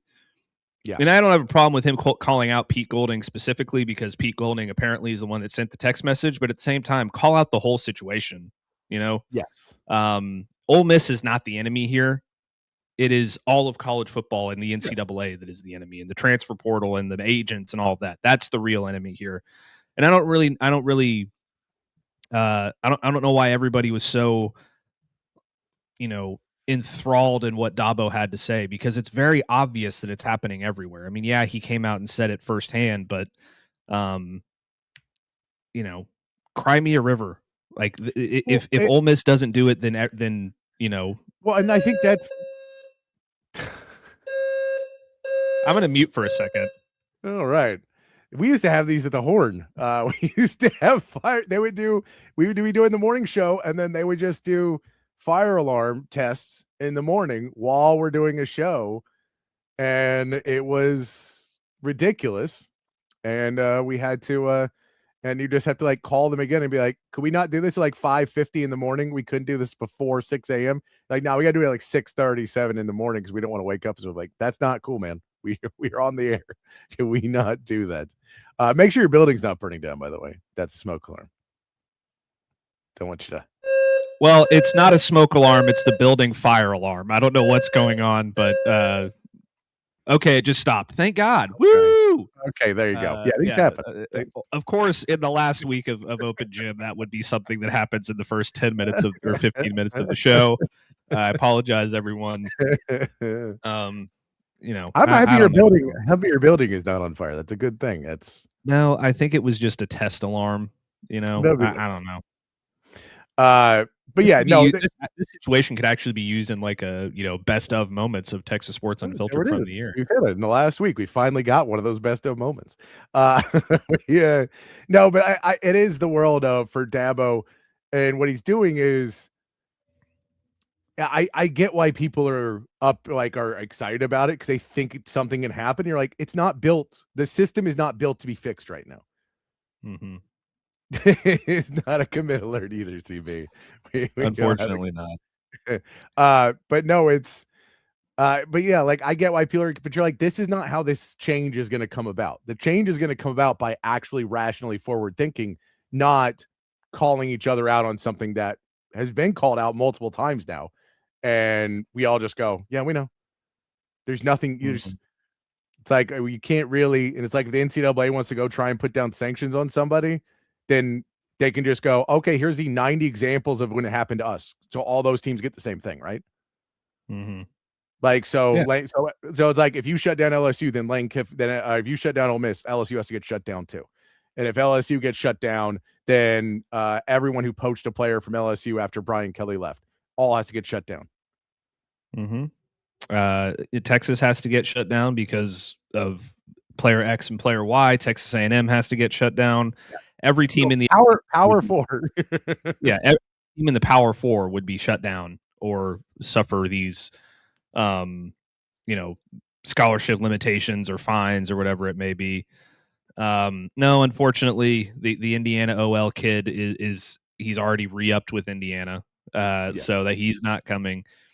I wish that I wish we had an alarm for a commit. That would be good. That'd be great. It would be really great right now. But yeah, moving on to that when the portal, what we've seen, Saturday was the final day for Miami and Indiana kids to get in the portal. Not really a lot did.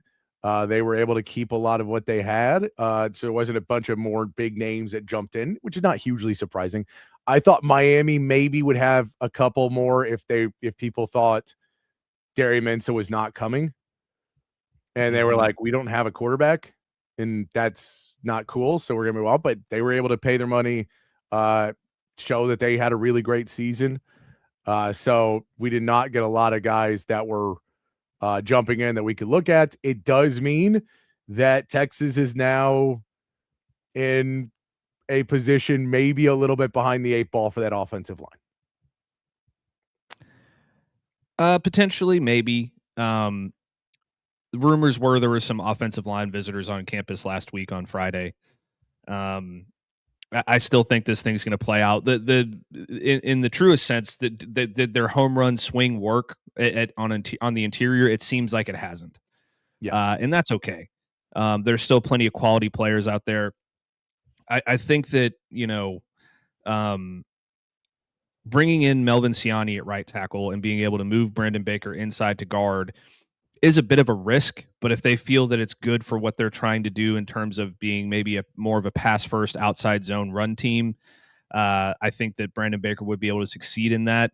And then really what you have to do is simply find an average to pretty good player to put at the other guard spot, and you will immediately have an immense upgrade on the offensive line overall.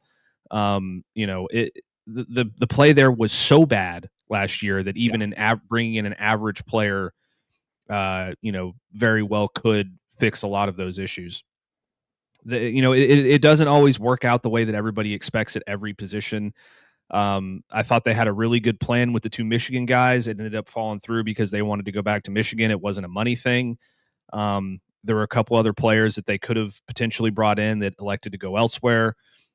But there's still a couple of good players out there that I think Texas is looking at that were apparently, according to reports, on campus this past weekend. So, and I don't know who the players are specifically that were on campus because it seems like they're being pretty tight-lipped over there right now and playing it pretty close to the vest. But I don't think that they're done making additions there regardless. I think that it's just, now that the portal is closed and your players can't leave and there's like the board is pretty much set in terms of who is available, they're going to take their time a little bit before they figure out who the next edition is going to be. And I believe today or tomorrow is the last day to officially enroll in classes. So maybe we'll hear some news here in the next, 24 to 36 hours or so. But I don't think that they're not going to add something there. I just don't think it's going to be the home run hit that everybody wanted it to be in the first place.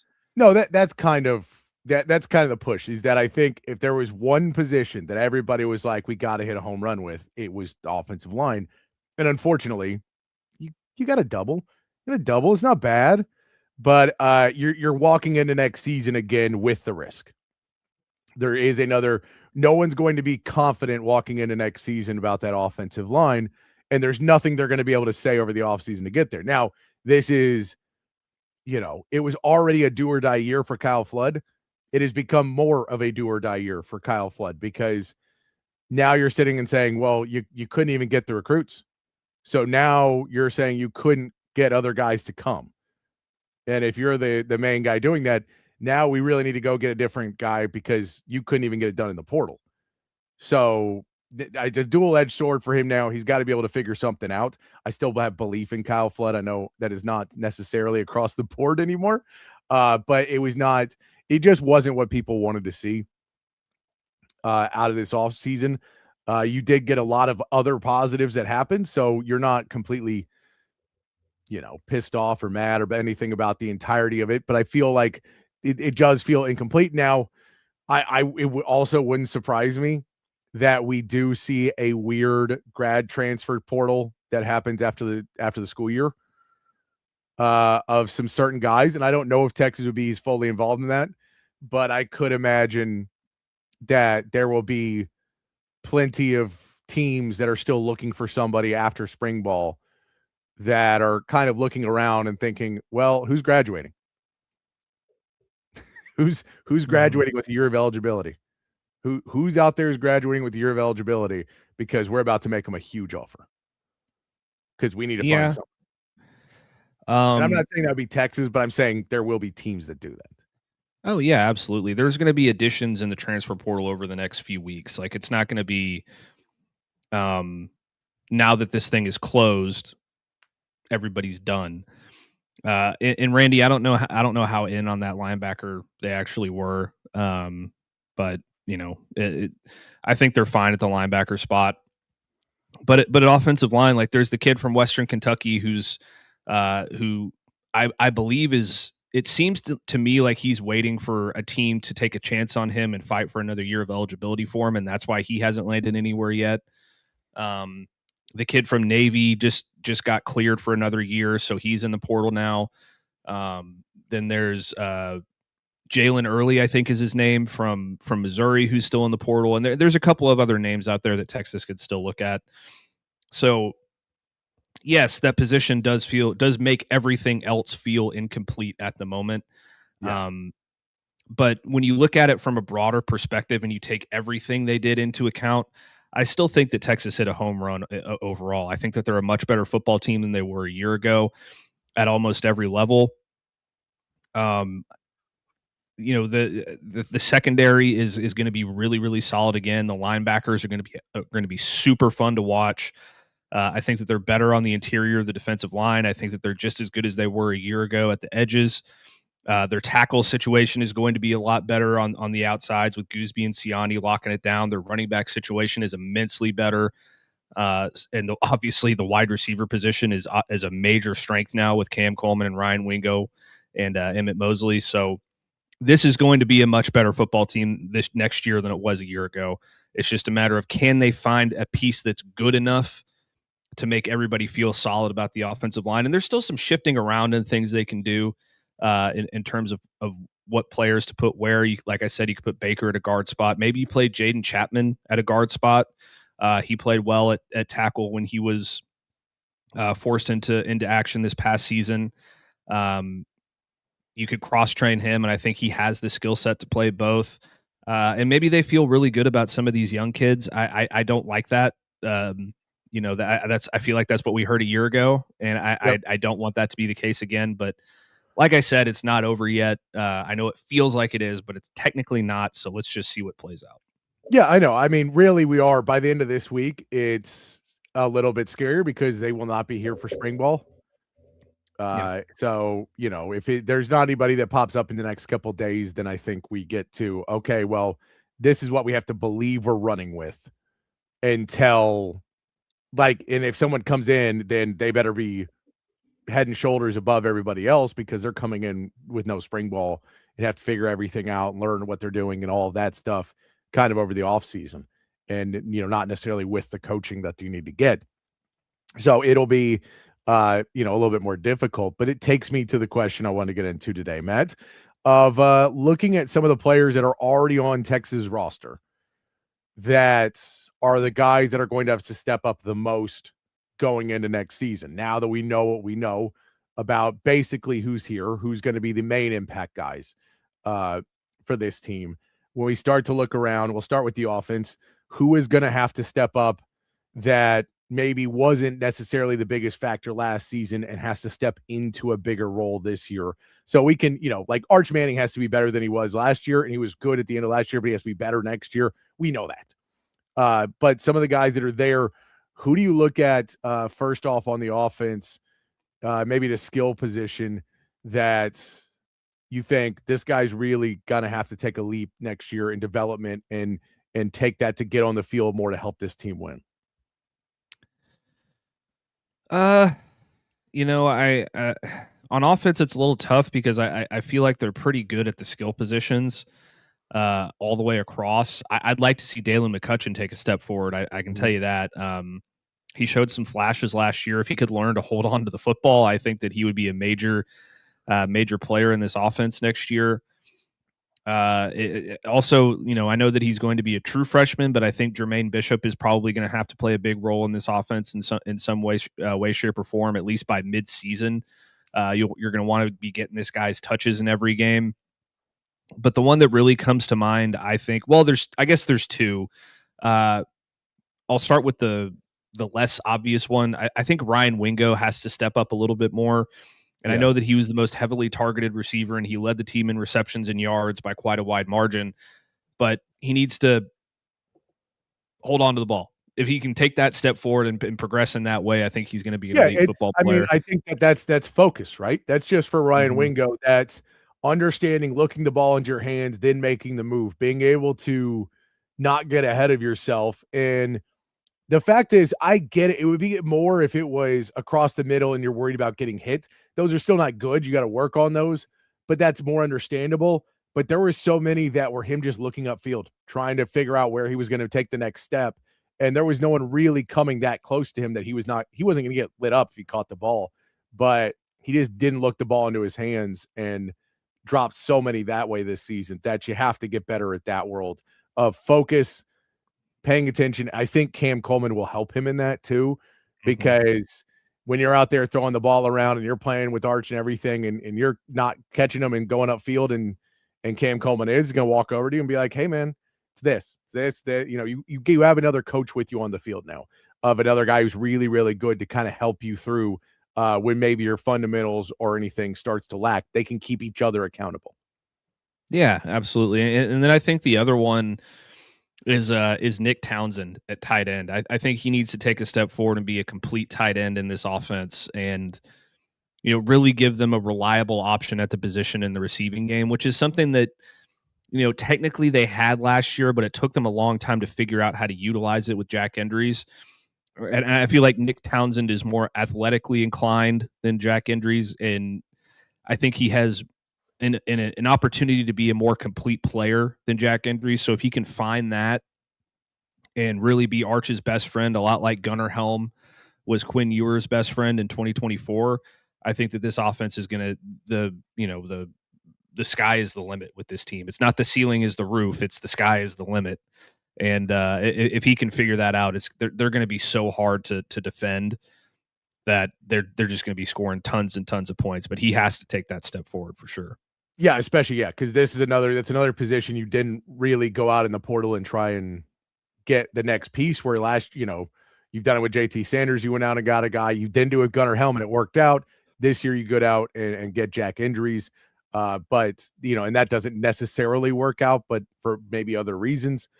And then you end up now with Nick Townsend believing in what he can do, and I think you also feel good that you have Emery Winston there too. So you have two guys that if one maybe isn't fully there, you've got another one to back him up. You've got two guys pushing each other.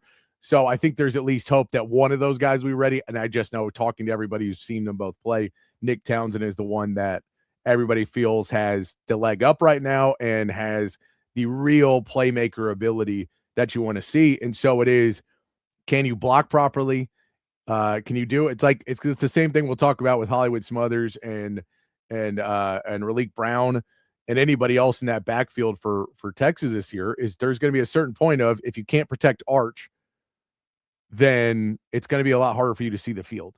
And so for Nick Townsend, if you can't protect Arch, you're not going to be able to be out on the field as much as you want to be. Because even though you're going to be going out routes, if you're supposed to chip a guy and you're supposed to make sure that he doesn't get a wide open, get killed by somebody, and you let him go get killed by somebody because you just are too excited to get out on your route, then you'll find yourself not getting the playing time you want to get. So I think that kind of world of just understanding the plays, the thing that was a problem with the offensive line, you can't let that get in front of you where you're so worried about doing the right thing, you do the wrong thing. And we saw that with the offensive line so much last season, that they were trying to do the right thing and they let a guy walk right past him because, well, the coach said I got to take 2 steps to the right and then 1 to the left. And when you take 2 steps to the right, guy walks right past you and you go, oh, well, I probably should have just stopped and blocked that guy. Probably should use common sense in that one. So I think that's the world for Nick Townsend. Once he gets that down, then it's all the hard stuff, which is coming down with catches and using your athleticism, doing the same stuff we talked about Wingo. But that to me is the guy now where Sark's offense works so much better with a good tight end.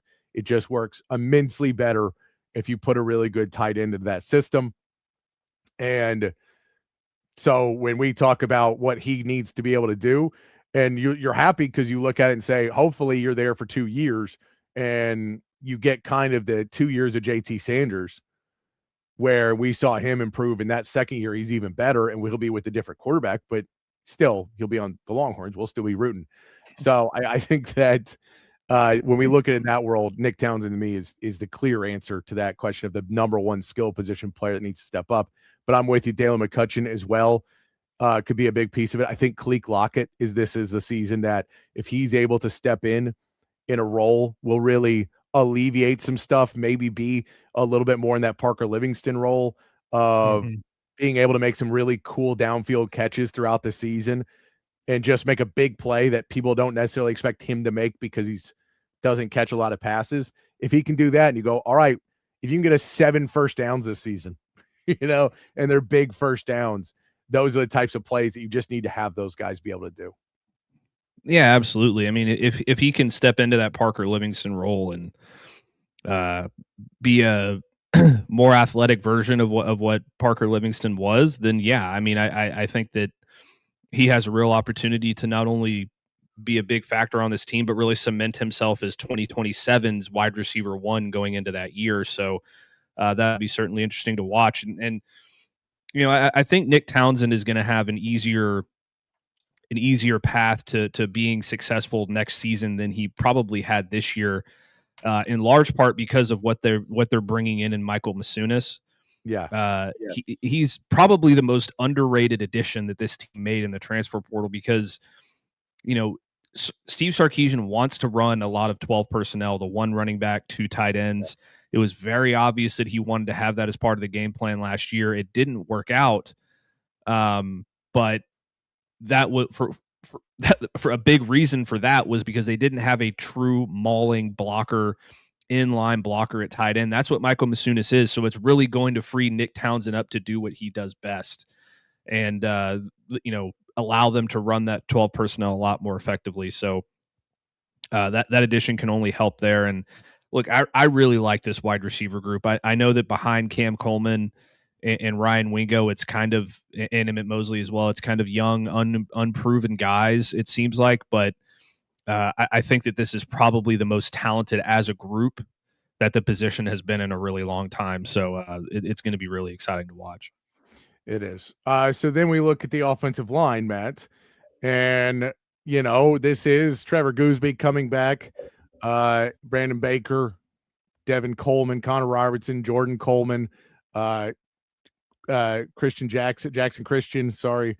You get a few guys coming back. Who out of that room that's coming back do you see needing to take the biggest step forward? Well, I think it's two guys, and for different. Well, we're actually kind of the same reason. I think that, obviously Brandon Baker needs to take a big step forward and learn how to play the guard position, because it seems to be very obvious that that's what his future is next year, is going to be at guard. And the unfortunate thing is, with Trevor Gooseby being out for spring football due to an injury, he's probably going to be playing a lot of tackle in spring football. I don't know how they're going to make that work, but if it were me, I would put somebody else out there at the tackle spot and let Brandon Baker play as much guard as he possibly can this spring to get him ready for next year. So that's one. I think that Jaden Chapman also kind of in that same mold, is a guy that really is probably going to have to learn to play guard at some point, and get in there in certain occasions. Maybe he'll end up starting at left guard or right guard. I don't know. But he's a guy that's going to have to learn to cross train and be good in that position. And then, one that we haven't really talked about a lot that didn't play a single snap last year is Andre Kojo. Where does he end up? And can he kind of, get back to where he was in the spring and summer of last year before his injury? He could end up playing a big role on this team. I mean, he was competing with Brandon Baker for that starting job. A lot of people thought that it could have potentially been his had he not gone down with the injury. And maybe, he figures out a way to play swing tackle on this team or whatever the case may be. I think he's going to be playing a lot of football if he's healthy and back to where he's supposed to be. So I think all three of those guys have a lot of work on their plate and have to take a big step forward for sure. And then, at center, it's great that you get Connor Robertson back. Obviously, he's got to be better than he was last year. Yeah. There was times when he was real good, when he was really solid. I won't even say really good. I'll say really solid. And he didn't make a ton of mistakes. And there were other times where he got, his pants around his ankles and was looking back at the quarterback like, oh shit, here we go. And he needs to be more consistent and be able to call out the protections and hold up in pass protection and all that stuff. He definitely needs to take a big step.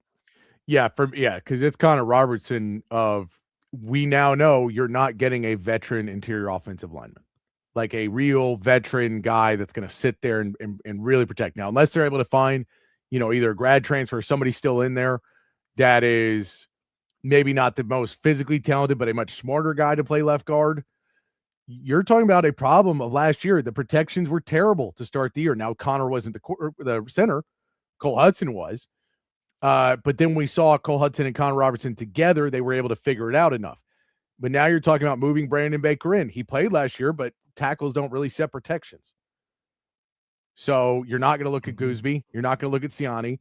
And Baker is coming in. So I don't know if he's going to be ready for what he sees the same way. Whoever you're adding over there at left guard, whether it is a younger guy or you go find somebody, it's going to be Connor Robertson a lot to make sure that everything is where it is. Now, Arch is going to help out with that a lot now, too. With more experience, Arch will help out. But you need Connor Robertson for him to understand he came back and this is his offensive line. Now, I know he will not be the most talented guy on it, but he needs to be like Jake Majors was, where Jake Majors was able to run the offensive line, even though he's the one guy on it that's not playing in the NFL, and that's kind of the point is you go, look, everybody else here is probably better NFL talent than I am. However, I can make this ship run smoothly. I can steer the ship. And that for Connor Robertson is really the key piece of this offseason is can he take what he learned last year, what he saw, different defenses, everything else, spend all summer watching film, really getting into what did I call right, what did I call wrong, find himself one of them VR headsets that they got to where you can look and see the different looks and all that. Do whatever you got to do So you have the confidence of when you get to fall ball that you're walking in as the dude playing center. And, then it comes down to execution of blocks and everything else. But there's not going to be a point where one of those interior offensive linemen is going to be out of position. You don't want to be there. And Randy, I don't know who their backup center is yet. They have some guys who could do it. But my guess would be Jackson Christian. That would be my guess too. Right, I think they could bring somebody else in still to be that, or to cross train on that. But I don't think you're bringing in another center to really challenge Connor Robertson at this point, which means the ball's in his court. He's got to be able to deal with it. But he just needs to be able to figure out the mental part of it. And then the physical part we can deal with, and you can make that work. And if Kyle Flood can do his job, then you line everybody up in the right space. He just has to be able to get those protections called and right and have everybody where they want to be, where they need to be, because if you're losing these battles before you snap the ball, it's going to be a long start to the season. Yeah, absolutely. By the way, I got an update on the fire alarm, everybody. Yes. Good news. It was an accidental alarm. They're working on they're doing maintenance in the fire pump room. So that was an accident. So I'm all good. The building is not burning down. Okay. But yeah, I mean, Connor Robertson is it was huge that he came back, obviously. Because I mean, now you at least have a familiar face there and one that played some pretty good football in the second half of the year. But I don't know how comfortable I am necessarily with him being the end all be all at center for this team. That's what they got though.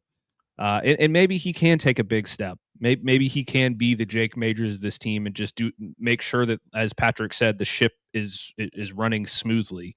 And if he can do that, then I'll feel a lot better about it. In terms of talent, at least, Jackson Christian is a really good player. He's going to be a really good player, I feel. He's real big, real physical. Can he learn the center position, though? That's kind of a crapshoot with anybody, because that is the most difficult position on the offensive line to play mentally. So we'll have to see where that goes. But, Connor Robertson is going to be, unfortunately, a very key piece of whether or not this football team succeeds at the level that they want to succeed next year.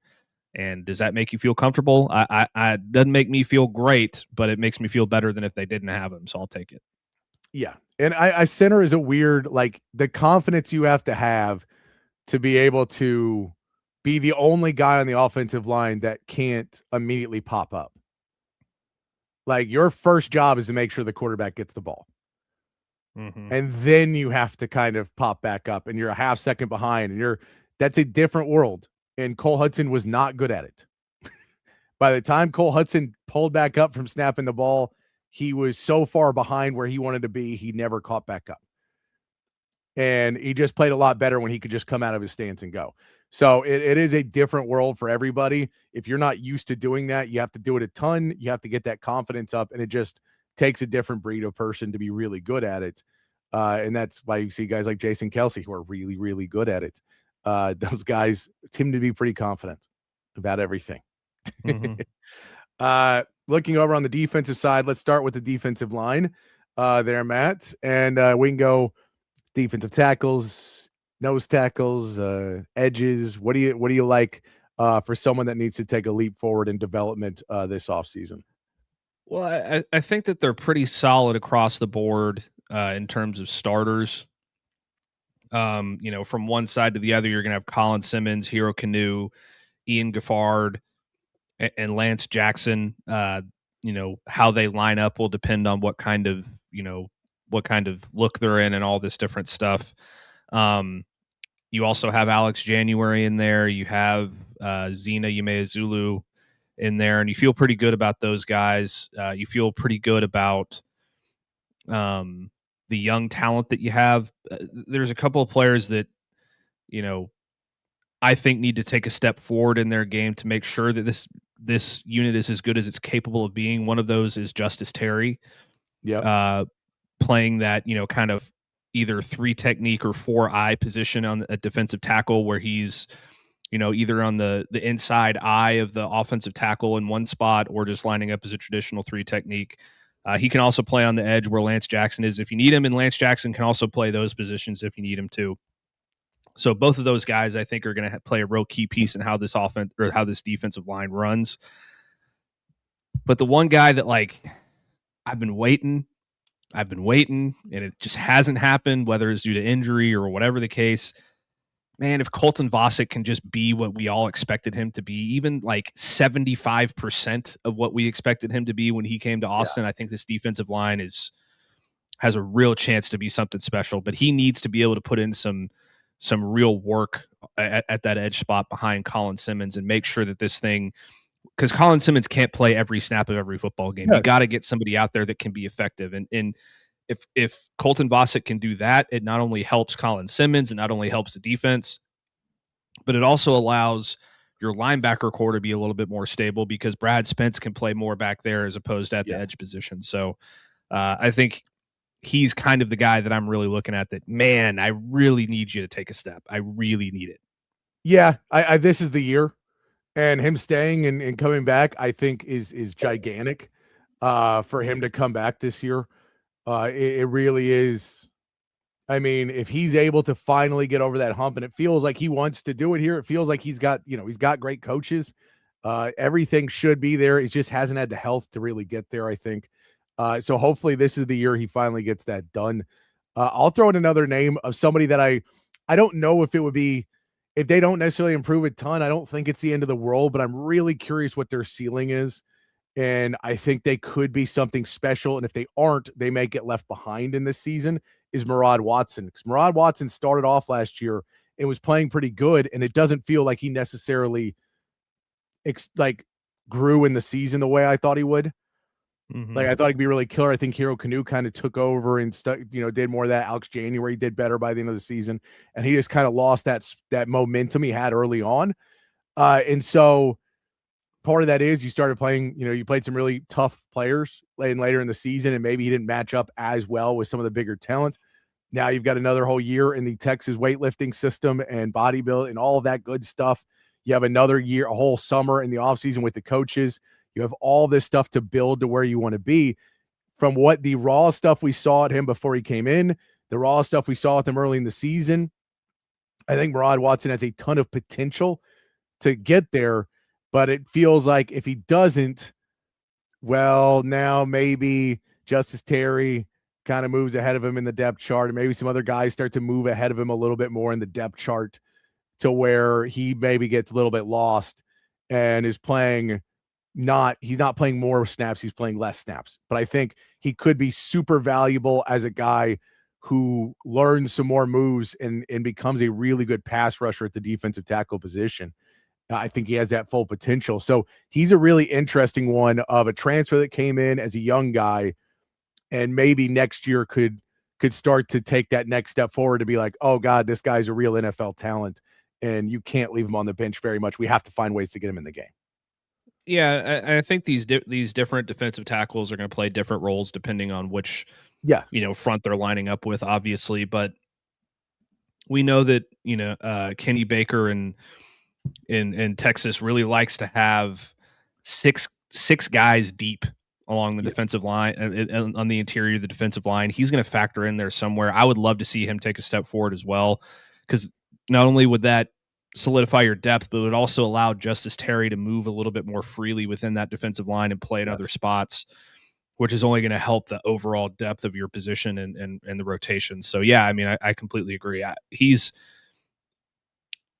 He came out of the gates real hot last year, and it seemed like he kind of just was not going through the motions in terms of how hard he was competing, but it didn't seem like he took that extra step as the season went forward like some other guys did. And hopefully he can figure that out before next fall. Yeah, no, I mean, we look at all those guys, and I think you're dead on. Like Colton Vasek's another guy that if he steps up, he becomes more of a weapon that you can utilize and say, well, you don't only have to play as a backup for Colin Simmons. We can use you other places. We can use you everywhere we want to use you if you're playing at a high level. But if you're not, you're just going to be a backup. And I think Murad Watson you're going to be part of the 6-man rotation.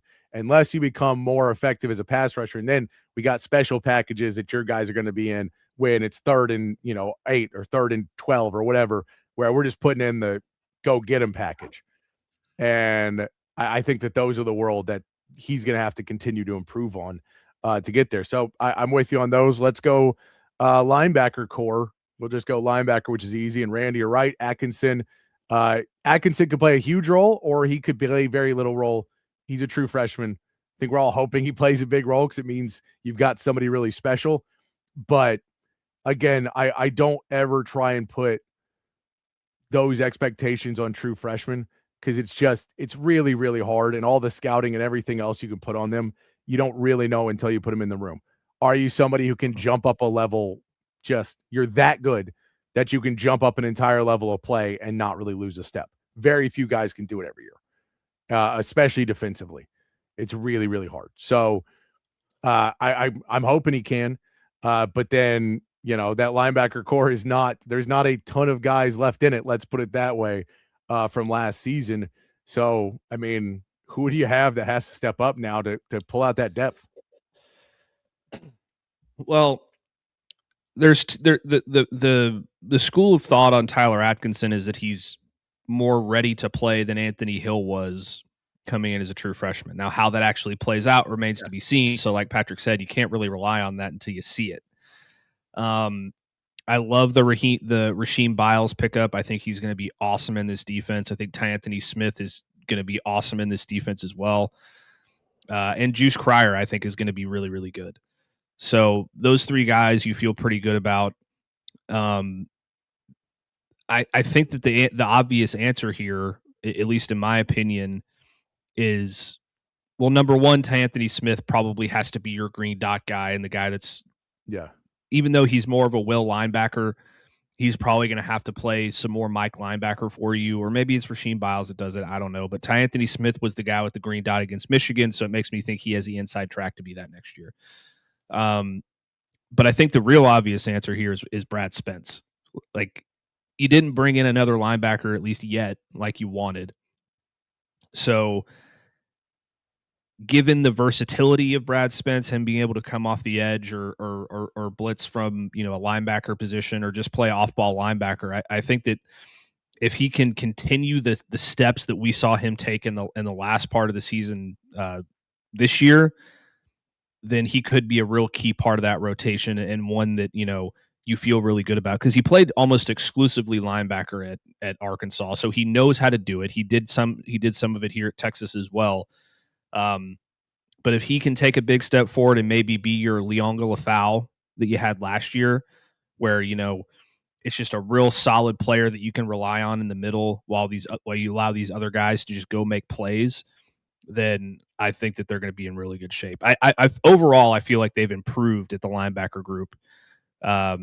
And I know, people look at it and say, but Lafau and all this stuff. I think that the combination of Rasheem Biles and Anthony Smith and Juice Cryer is better than what you had with Anthony Hill, Leonga Lafau, and, a young Anthony Smith. It'll be interesting to see because, those guys will all play a big role in it. I think they're all going to be really good, but if Brad Spence can just be your really reliable 4th linebacker, then I think you're going to be in even better shape. Yeah, I mean, I'm with you. I think Brad Spence, it's always hard for me to replace, X factor players like Anthony Hill, but we did see Lafau and even Anthony Smith struggle a lot in coverage at points last year. Now you have a new defensive coordinator coming in, and Will Muschamp. So you're also talking about possibly playing a little bit more aggressive of a style of football. Now, how much that means the linebackers are not going to have to sit back in coverage as much as they did this year. You would have loved to see Anthony Hill in a Will Muschamp defense, because I think he would have been a first-round pick much easier than he's going to be this year with how conservative they played a lot. But I'm with you. Brad Spence is an easy answer there because he does need to step up and be somebody that you can put on the field and kind of do what Anthony Smith did last year, where he came in and you went, oh, yeah, that's the guy who can be in there, no more problem. And so having Brad Spence be able to be somebody that you don't worry about being on the field just makes that linebacker core feel, more full, and you don't necessarily have to lean on a Tyler Atkinson more than you need to. And if he's playing great, awesome. But you don't necessarily have to lean on him if everything is going well. All right, let's hit that secondary then. There's a lot of names in the secondary that are going to have to step up after losing Michael Taft, losing Manny Muhammad, and Jalen Gilbo leaving as well. There's a lot of names that need to step up. So is it the whole room? Just to read? Well, I mean, I kind of want to break it up into corners and safeties. Okay, go for it. At corner, I think that the addition of Bo Masco is huge, and it gives you a guy that can step in and start day one if you need him to, and be a real solid. Well, he's already one of the best corners on the team. I'll put it that way. He's really, really good. He knows what Mark Orfe likes in that room. So he was a very underrated position, kind of like the Michael Masunis of the defense. I think is a good way to put it. So feel really good about that. I think that it's kind of a combination at corner between Kobe Black and Warren Roberson. I think that both of those guys need to take a step up in their game so that Texas has a reliable 4-man rotation at corner between the two of them, and then Bo Masco and Cade Phillips. Getting to spell those guys and not have a big step down like he did this year, where Manny Muhammad goes out against Florida and all of a sudden you're up shit creek without a paddle because you can't stop anybody in the passing game. That can't happen. So another year in the system with a better fit for what those guys are capable of physically with what Will Muschamp likes to do, I think is a good thing. And then, you love what you have at nickel already with Grayson Littleton and Wardell Mack. I think that position's real solid. So those two guys stepping up as kind of your second corners on both sides, I think is going to be really important. And then when you go to the safety room, I feel really good about Jelani McDonald. Obviously, I feel really good about what Jonah Williams can become. But that other safety spot, Derek Williams needs to get back to, first of all, he needs to get back to what he was as a true freshman, and then take a step forward from there to be the true safety that this team needs to replace Michael Taft. That's going to be massive for what this team does defensively. And then also Xavier Filsaime, I think his progression is going to be huge too. So there's really 4 guys in the secondary that I think need to make major strides. But, getting Blake Gideon back and having this Will Muschamp defense, I think is going to help a lot in that regard. Yeah, because it is. I mean, you could name all day. It's everybody's got to step up and, not allow what happened last season, because some of your better players are not there anymore. I think Jelani McDonald had a great season last year, but he needs to now be the guy in the secondary and be the kind of leader of it. So everyone's got to step up in that world. Jonah Williams is an interesting one because he's going to be playing baseball, that you'd like him to, because he just is such an X factor of a guy that you're wondering how much progress he can make while playing baseball as well this offseason. But I mean, they're loaded with talent in the secondary, and it's just, with Will Muschamp and Blake Gideon, can that talent really shine the way it should be? Because last year it felt like maybe it definitely didn't progress as the season went on. It went the other direction. And so can you get it going the right direction this offseason? And that's, I think that's one of the reasons you go out and get Will Muschamp, and then he goes out and says, I want to bring him back Blake Gideon, is, we got to get this to where we want it to be. And it feels like that's where they're heading that way now. And hopefully you got it. Again, it's stacked with talent. There's a lot of guys you go, oh, well, there's a bunch of guys who can play star. You have a bunch of guys who can play on the outside. You have a bunch of guys, and no one feels like the star yet. And that's kind of more what I'm curious about.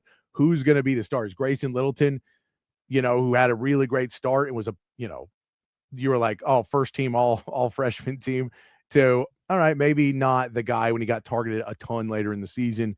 I think that you look at it and say, who's that breakout star now in the secondary this season?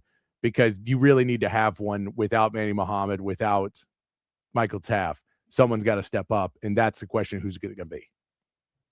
Yeah, and I think Jelani McDonald is the obvious answer for the safety spot. Yeah. And if it's not him, they could be in trouble, but I think that he's ready for it. And at corner, having so many young players at that spot is gives you a little bit of pause. but I really like what I see in Cade Phillips. I think this guy has number one cornerback potential. He just had to get out there and learn kind of trial by fire last year, and I think that that's going to help him in the long run, because he made some great plays last year, and then in the bowl game he made a couple of bad plays, and you're like, oh yeah, he is a true freshman. I forgot. So Yeah. those two guys, and I look, not trying to put pressure on Grayson Littleton whatsoever, but he could be this team's Jahdae Barron. He could be. Could be. He needs to be more, consistent in his play, which is hard when you're getting targeted, a ton with Zachariah Branch running at you and KC Concepcion and Mario Craver running at you, and all these different guys that Texas had to face at the end of the year that he was having to go up against. But when you look back at week one, when he had zero experience behind him, he played pretty well against Jeremiah Smith. So that it obviously is there. He just needs to put a complete, more complete package together. I think he's more than capable. I think that they're going to be in a really good spot there next year. Yeah. So there's a look at some of the players that need to step up in the off season and get a little better, as kind of look forward. Don't have to hold off many topics for the rest of the summer. We can hit it all and really look into fire it all in there. Fire it all in this week. We are going to take a break for some of our great sponsors that let us exist for the last 3 years. So we'll take our break right now. Shout out to our sponsors that have kept us alive for as long as we were.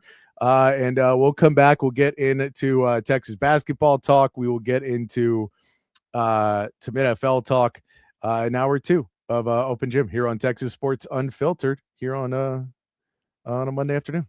At Sleep Cycle Center, we can treat your sleep apnea in various ways. My story starts 15 years ago with the loss of my father to undiagnosed untreated sleep apnea. And this is a very preventable disease, and treatment options are various. Millions of people across America have sleep apnea, and they fail to realize the early warning signs. Fatigue, daytime sleepiness, and snoring are the most common signs. We'll find the best solution using advanced technology, oral and epigenetic appliances, or CPAP. We offer weight loss, oral surgery, and laser treatments. Schedule your appointment today and get your sleep evaluation.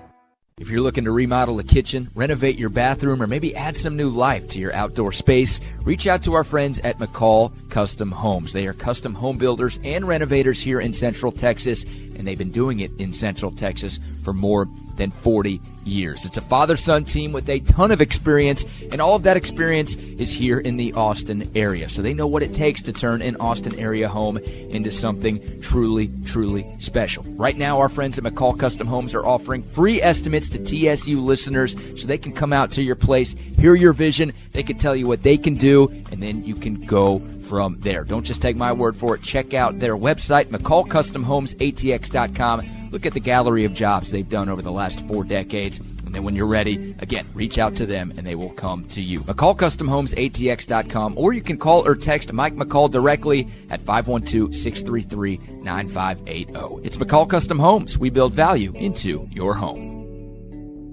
Hi, this is Tom McKay, owner of Audiovisual Consultations, and all of us at Audiovisual would like to wish you and your family a happy holiday season. This time of year can get a little hectic, so we want to remind you to relax, enjoy the season with your family and friends, and give us a call at 512-255-8678 for all of your home entertainment needs. This is my favorite time of the year. I love the holidays, the music, the decorations, the presents, the whole darn thing. So this year I'm asking all you listeners to help make this a special holiday for everyone. Smiles are contagious and free, so let's give them away like the government gives away your money. Let's high-five strangers on the street. Hold the door for people behind us. Tip your servers more than they've ever been tipped before. Give to a charity, or hell, give to a bunch of charities. If someone does a good job, tell them they did a good job. Pat someone on the butt. Sing in public places just because it feels good. And as always, hug your kids until they beg you to stop. Watch some games with your friends and make love to your wife or your husband. I know there's some women listening too. You can still give us a call at 512-255-8678 if you'd like to get some cool electronics. But more importantly, have a great holiday season and a fucking awesome next year. Welcome back into Open Gym here on Texas Sports Unfiltered. Myself, Patrick Davis, alongside Matt Galatzan of Texas Longhorns on SI. And of course, you, the third member of Open Gym. Text line is open, 512-222-9328. And, of course, in the chat, Facebook, Twitch, X, and on YouTube. Been a good day. Appreciate you hanging out with us today on a Monday as we wrap up the existence of Texas Sports Unfiltered this week.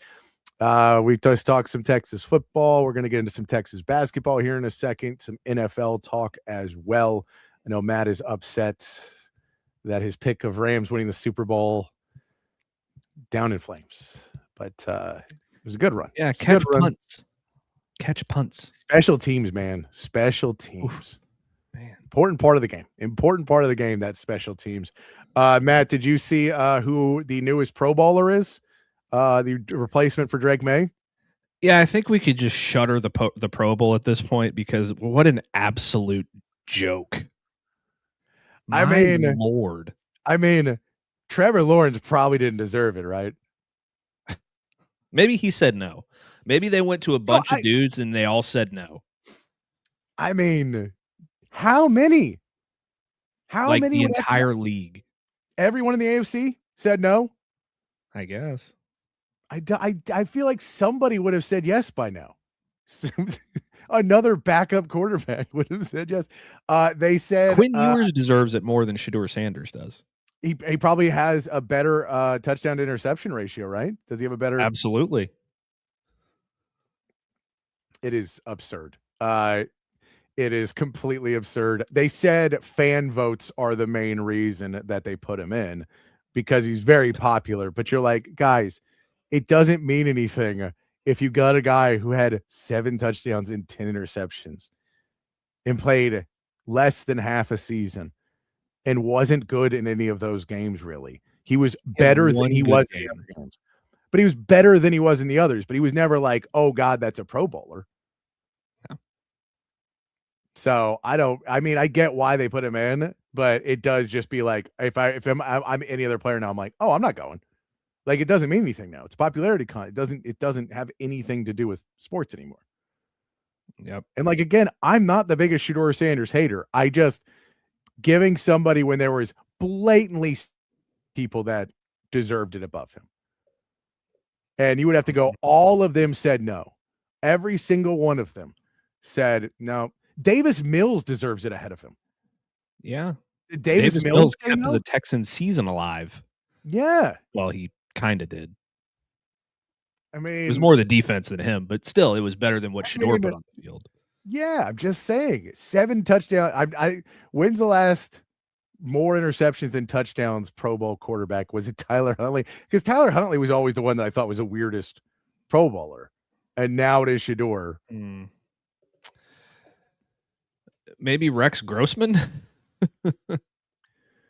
Let's see what Tyler Huntley did in his.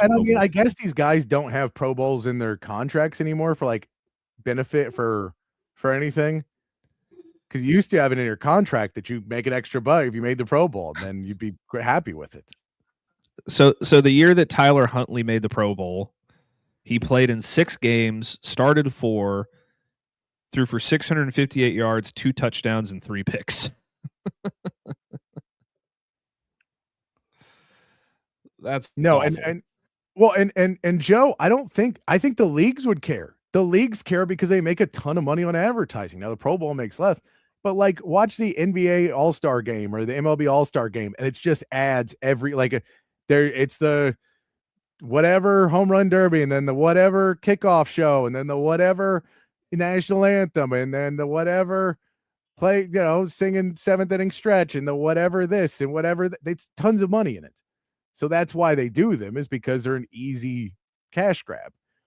And then you're like, well, we're honoring the players. And, at least in the NBA, I think it's still good players because you're only talking about like 15 players out of each division, each conference. You're still getting really good players. But yeah, if we call Trevor Lawrence and he says I wasn't asked, then it's the most insane thing ever. Because Trevor Lawrence had a really good year. He did. Won the division. Like, he 100% deserves that ahead. Yes, the NBA is still a thing, Hair of the Dog. The NBA is still a thing. I watch it all the time. There was games on all today because of the delays due to the weather. that there is actually games being played during the day today. The NBA is still great. The only thing that make you not believe that is ex-players, because I don't know why. I don't know why that's the only sport that ex-players like. No, it's the worst sport that's ever happened now. And you're like, dude, just enjoy. Like, why are you trying to kill the thing that made your life famous? Why? I don't know, but here's a really cool thing that happened in the NBA.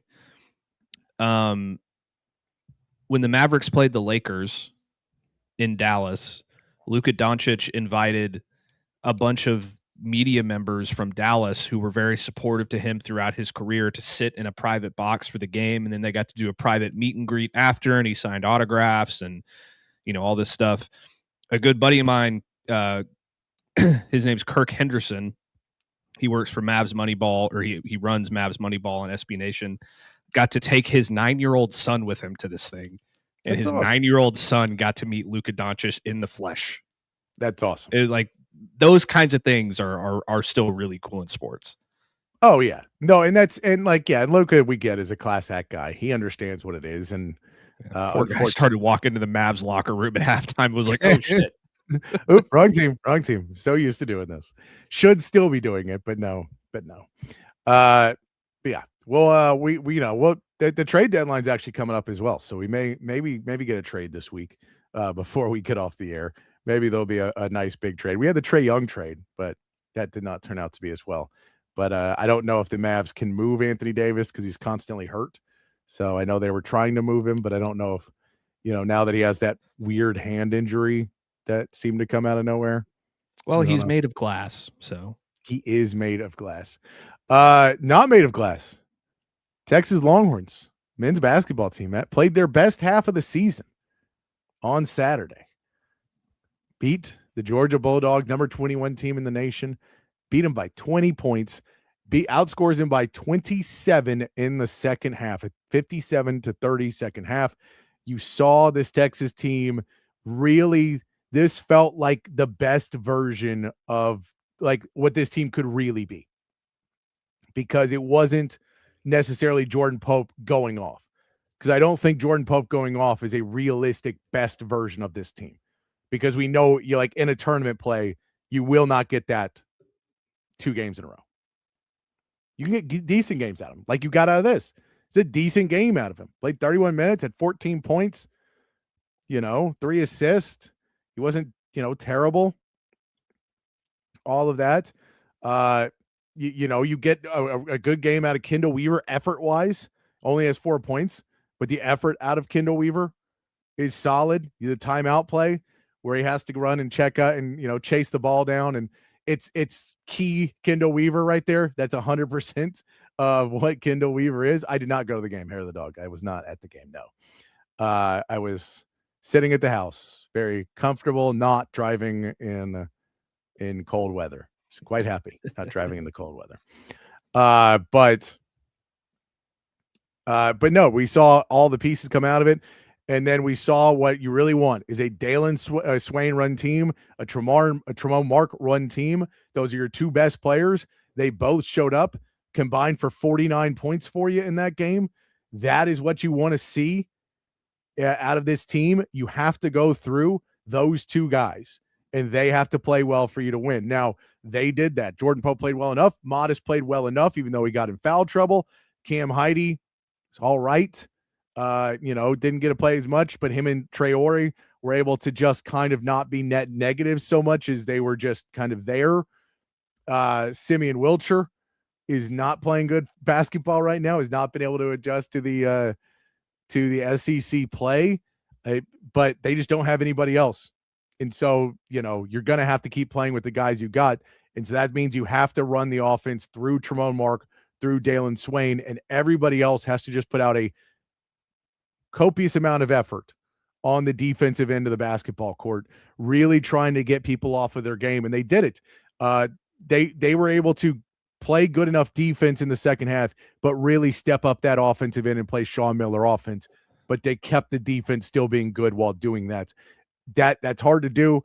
Apparently there was a halftime speech from Sean Miller that basically included, this is it.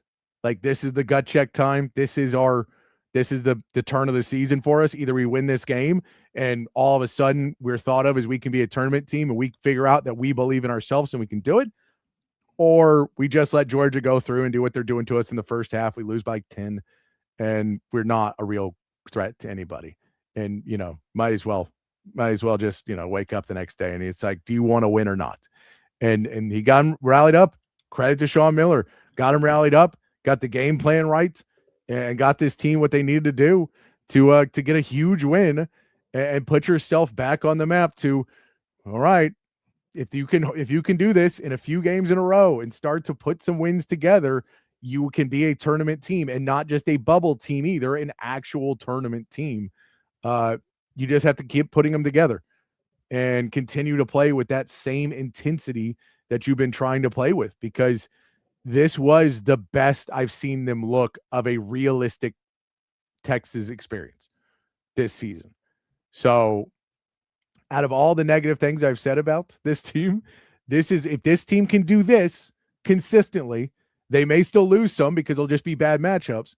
But if they can get through Dalen Swain and Jerome Mark, I trust those guys to be more consistent. Now, they're not going to be able to put up 20 plus every game. There's going to be somewhere one's down in the other. Someone else is going to have to step up. But you can have those and find the other people to step up in those roles, right? But for the most part, one of those guys is always going to have to be playing well enough, especially offensively. They're both going to have to play well defensively. They're both going to have to stay off of the bench in foul trouble. Dalen Swain played 39 minutes. Tremont played 34. They're going to have to be able to play those many minutes and stay at that level. So if you're able to do those things, continue to score, as Randy said, make buckets, don't let them get in transition. It's a lot harder to score when you can set up your defense. So all those things are part of it. But this was a huge step forward for Texas basketball in finding a more sustainable way to win basketball games. Yeah, I mean, I was really impressed. I thought they were going to get run off the floor in this game and I didn't know this heading into the game. I knew that Georgia was good offensively. They were leading the nation in points per game heading into this one. Yeah. And free throws made too, which scares you. Yeah. So it seemed like a bad matchup for Texas going into it, in my opinion, just because of their ability to score the basketball and the ability to get to the foul line. But Texas was able to kind of minimize both of those things to an extent. You held a team that averages about 93 and a half points per game to 67. You held them to 43% shooting while you hit 58%, and that's kind of the key of what they needed to do, and they did it. I was really impressed with Dalen Swain, really impressed with Tremont Mark. Yeah, rebounded him as well, which I've always been kind of an old school guy. If you win the rebounding game and the turnover game and the assist game, then you win basketball games. They won the rebounding battle, and that's always huge. And keeping them from getting out in transition was big also. But now it sets Texas up for a pretty favorable in terms of it's as in SEC terms it's favorable, but it's still going to be tough. But they've got a pretty good road going forward to get a few more SEC wins here. I mean, they've got Oklahoma and South Carolina, who just got blown out by Texas A&M. Missouri, LSU are all on the schedule, so you got a few more possible SEC wins here. Auburn's not a lost cause. They're not a ranked team. Ole Miss isn't that good, isn't that outstanding of a team. They're just, okay. So that's another one in there that you could win. And then you head back to Athens to play this same Georgia team. So some pretty good stuff coming up on the schedule for them that could allow them to build their resume out even more. But I mean, that's 3 wins against ranked teams in your last 5, and you were really competitive against Kentucky and against A&M. So I really like the direction this team's heading in. Yeah, and I mean, this is a down year for the SEC. Just all around, this is a down year for the SEC. So this is the opportunity you have to not be the best team in the world and still be able to make the tournament. Like, this is, if this team was in at last year's SEC, it's a lot harder to make the tournament. This team in this year's SEC, you have a real chance now. Because you do look at it, and we keep seeing upsets every week, and we keep seeing no one's really looking like a dominant team in SEC play. So you've got some ranked wins on your team, some good contest. You went from that Tennessee loss that was really, really bad and haven't played that bad since.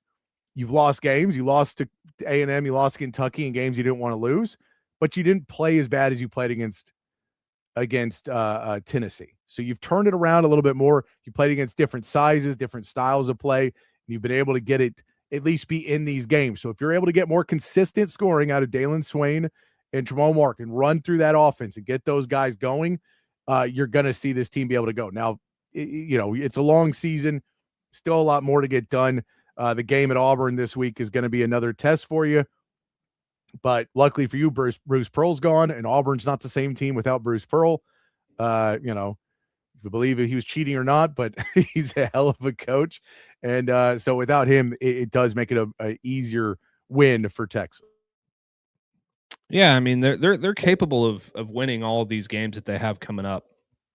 They have to play at their peak capability like they did in the second half against Georgia, with both of those guys playing really well and making buckets. But if they can sustain this, then they're going to be a tournament team because they're going to win more games. It's a far cry from what we thought they were going to be heading into the SEC schedule. Or I know Patrick was like, they're not going to win an SEC game, and I was like, hey, maybe they'll win one. I didn't say they wouldn't. I said there was a chance they didn't, and there was a chance they didn't. But they're playing much better basketball right now. Yeah, they're playing much better, and it's credit to Sean Miller for getting these guys to play the way he wants them to play. I hope the player acquisition department doesn't view this as, oh, see, I told you we were fine. Kind of like Texas is apparently doing on the offensive line. But, hopefully they don't look at it that way and they can continue to build this roster out nicely. But at least they're playing well right now. Yeah, and Randy, I agree. Kendall Weaver is a guy that I think he's starting to figure out his role in this team a little bit more, because it changed pretty dramatically from what he was doing last year. And so he's finding out what his role is a little bit more. But yeah, again, this team is 5 deep maybe, which is not good. That Cam Heide is not playing at a level that he should really be playing. I mean, maybe Traore and Cam Heide could go like, they're okay pieces. Simeon Wilcher is not there right now at all. And Cam Heide and Lucina Traore are decent stopgaps, but not really guys that you feel can play huge minutes for you at any point this season. Cam Heide will have games where he gets left open. I think Cam Heide is a great zone breaker. Like, that's the one thing, is when they try and play zone, Cam Heide's really good in that world because he's a deadly three-point shooter when you're not guarding him. So all you got to do is kind of dribble the defense away from him and throw the ball back to him, and it's an easy three. However, that is not what they're just not going to play his zone all the time. But so he does have a piece of what this team needs to do. Traore playing defensively has a piece of what this team needs to do. If Simeon Wilcher is just able to get there, then it's something. But yeah, it's like, Randy, it's Heidi's on offense, Traore's on defense, and neither one dare cross the other one. And Heide can play defense okay against smaller guys. But when he goes up against teams that have a 4 that has any size at all, he's kind of screwed and just can't go and play them well enough. So it's still a tough sledding, because you're also talking about the wear and tear of the season on a team that is playing a lot of guys 30 minutes a night. It's going to be tough sledding still going forward, but they're much more in the driver's seat for the tournament right now than they could have been after dropping those 2 games. If they drop to Georgia, you're in a real hard road up, because again, you're not going to get quality wins with a lot of these teams that are not ranked right now. So you're not getting, you're getting quad 1 wins, but you're not getting, really statement wins like this was against Georgia. That's a statement win.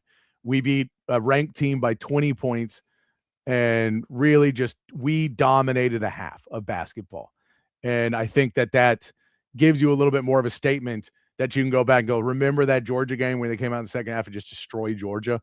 That'll be a little bit better when you put those on your resume. It gives you a little bit better of a shot at it. So we'll get further into Auburn as we get to Wednesday when they take on Auburn. But it was good. I mean, I was pleasantly surprised at watching that first half and kind of, I think half not wanting to watch the second half and like, this is brutal. This is not, you're just not playing very well. And Georgia's just a little bit better than you at what they're doing. Do you hate when those happen? And all of a sudden it turns around. And yeah, Randy, I agree. It's a down year for the SEC. They just haven't. There's been no one consistent other than, and I mean, even Florida losing games right now, but there just hasn't been someone really consistently dominating in the SEC. Which I think that the SEC last year was an older conference, had some things going for it that maybe they're not there this year, and they still got really, really, really good coaches in the SEC. So every game is still going to be tough, but. Hair of the dog, maybe, but we already benched Ewers at half. We already benched Ewers at halftime. That's how he came back. So I don't know how many more times we can bench Ewers. Yeah, they signed him to a one-day NIL deal and signed him to the roster and then benched him. We got a one-day temporary restraining order that he has college basketball eligibility left, and there's a couple of different ways this could go for Texas. I mean, was this just a half of abnormality, or was this really the turning point for the season that they needed? You hope that it's the latter because of the forgivable schedule coming up. So we'll see where that goes. But it was going to be almost impossible for the SEC to retain what they had last year in terms of dominance in college basketball. I mean, that was historically great. And, it would have been impossible to replicate that. I thought it was going to be better than it was. And it's still a good conference. It's still one of the best in the country, but it's just, the rankings aren't there right now. And rankings don't mean everything. We'll see what happens come March Madness time. I don't even know who's number one in the country right now. I mean, who is it? I mean, and that's what you kind of look at. It's like there's some teams that are just super stacked right now in in what they're doing. Every year they just seem to be super stacked. Right now, Arizona is your number one team in the country. UConn's behind them. Michigan has been playing insane basketball this season as well. Duke is up there. Nebraska, Gonzaga, Michigan State, Iowa State, Illinois, Houston, all those teams you expect to be up there. Texas Tech is number 11. So the Big Ten is just better at everything than the SEC now. Is that what I'm hearing? Well, I mean, the Arizona is a Big 12 team, man. That's true. Duke's an ACC team. You get Gonzaga's not there. So, no, I think there's different, but I do think that you are seeing like the teams that are willing to go out there and spend money are now putting more and more players in the NBA, like at high ranks, because they went out and spent money early in NIL to go get some guys and put together these super teams, like how Duke's been doing, and Michigan put it together this year. And I think that those guys are having a little bit easier time recruiting. That guy for one and dones, they don't necessarily now want to be the one guy on a team that's not great. A lot of these one and dones are like, well, why don't 3 or 4 of us go to one team and we'll all get drafted top 5 because our team will be so much better than everybody else's. So we're seeing a little bit more of like everybody coming in and just, finding it with the names and the people they're putting in the NBA. And so that's, a thing Texas is going to have to deal with over the next couple of years, is you're not going to get one and done until you start putting some guys in the NBA and like high up in the NBA. So if you can get Dalen Swain to be a lottery pick, that helps you out a lot, because you just need to put lottery pick guys in there. But a lot of these schools are being a little bit better at putting those in. And so Arizona and Michigan, not as much. UConn and Duke, definitely. Gonzaga's put guys in the NBA. So I think that's because that's all these one and dones want to do. They're like, all I care about is making the NBA. So why don't I go play where I can make a bunch of money, get really good NIL, because they've already got set up with all the shoe companies and Gatorade and everybody else. So it's working out for some of these teams, and we'll see how that continues to build. But it does feel like the landscape's changing a little bit in college basketball as NIL and contracts and everything change. In the NFL, though, Matt, we did get our conference championship weekend. Our Super Bowl is set. It is a rematch of the Patriots and Seahawks. Pete Carroll's worst nightmare. Has to coach the Raiders all season, gets fired, and now has to sit for 2 weeks while everyone remembers how he blew the last Super Bowl with the Patriots and the Seahawks. So really not a good year for Pete Carroll. Not a good last year for Pete Carroll. I feel a little bad for him. Yeah.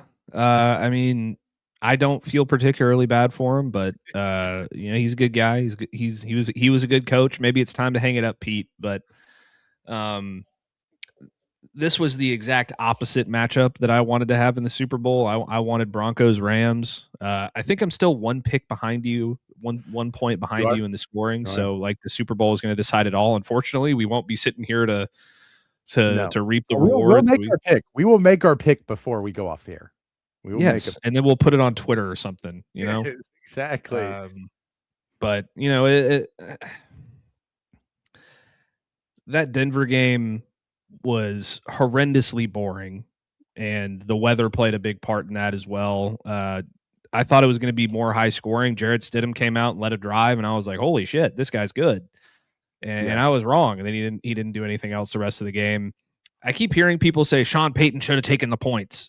It's like, well, yeah, but also if he had made that fourth down, everybody would have been calling him a genius. So that's the give and take you play with analytics and all that stuff. He decided to go for it, ended up biting him in the butt. So that it is what it is. Had he, the real question is, had he not lost his quarterback during taking a knee in the AFC Championship game, then we're probably talking about a whole different outcome here anyway. So it doesn't matter. But that game was brutal. Fortunately, the Seahawks Rams game was amazing. It was super exciting. I just wish that the special teams for the Rams could have not screwed them at the end. Like, I mean, it had been really bad all year, but it's you're fielding a punt. Like, get under the punt, just catch the punt, and maybe this is a totally different game because. Oh man, not a Michael Dixon punt. Yeah, apparently not. That's the MVP of the Texas Bowl right there. You're talking about. That's true. It was the MVP of the Texas Bowl, but the Rams defense couldn't make a stop when it mattered, and then Stafford finally gets the ball back with a chance, and he just doesn't have enough time. Maybe if Puka Nacua can get one more step before he falls out of bounds, they have a snowball's chance in hell of winning that game, but it was very unlikely to begin with. So it was a great game, and I don't know if that's it for Matthew Stafford or what. It could be. If it is, it's a shame. If it's not, it's probably a bad decision because you're getting pretty old, buddy. I think you need to hang it up either way to make sure that you have some good years left in your life and you can walk around, when your kids are in high school and stuff. But two totally different sides of the spectrum in both of those games, but it is what it is. Yeah, I mean, I think if he won the Super Bowl, Matt Stafford would walk away. Win an MVP, win a Super Bowl, you're like, all right, I did everything I want, and my back's kind of been bad, but I'll go and do it. I don't see how you leave after a muff punt. He played really well in the game, so I don't he's only 37. I know that's old for football, but it's not old for a quarterback anymore. So I could definitely see him, and I don't know what the Rams would do. I don't think there's an easy answer for the Rams if Matt Stafford were to go. So trade for Quinn Ewers. Yeah, there you go. Perfect. That'll fix all the problems. He'll be ready to go next season.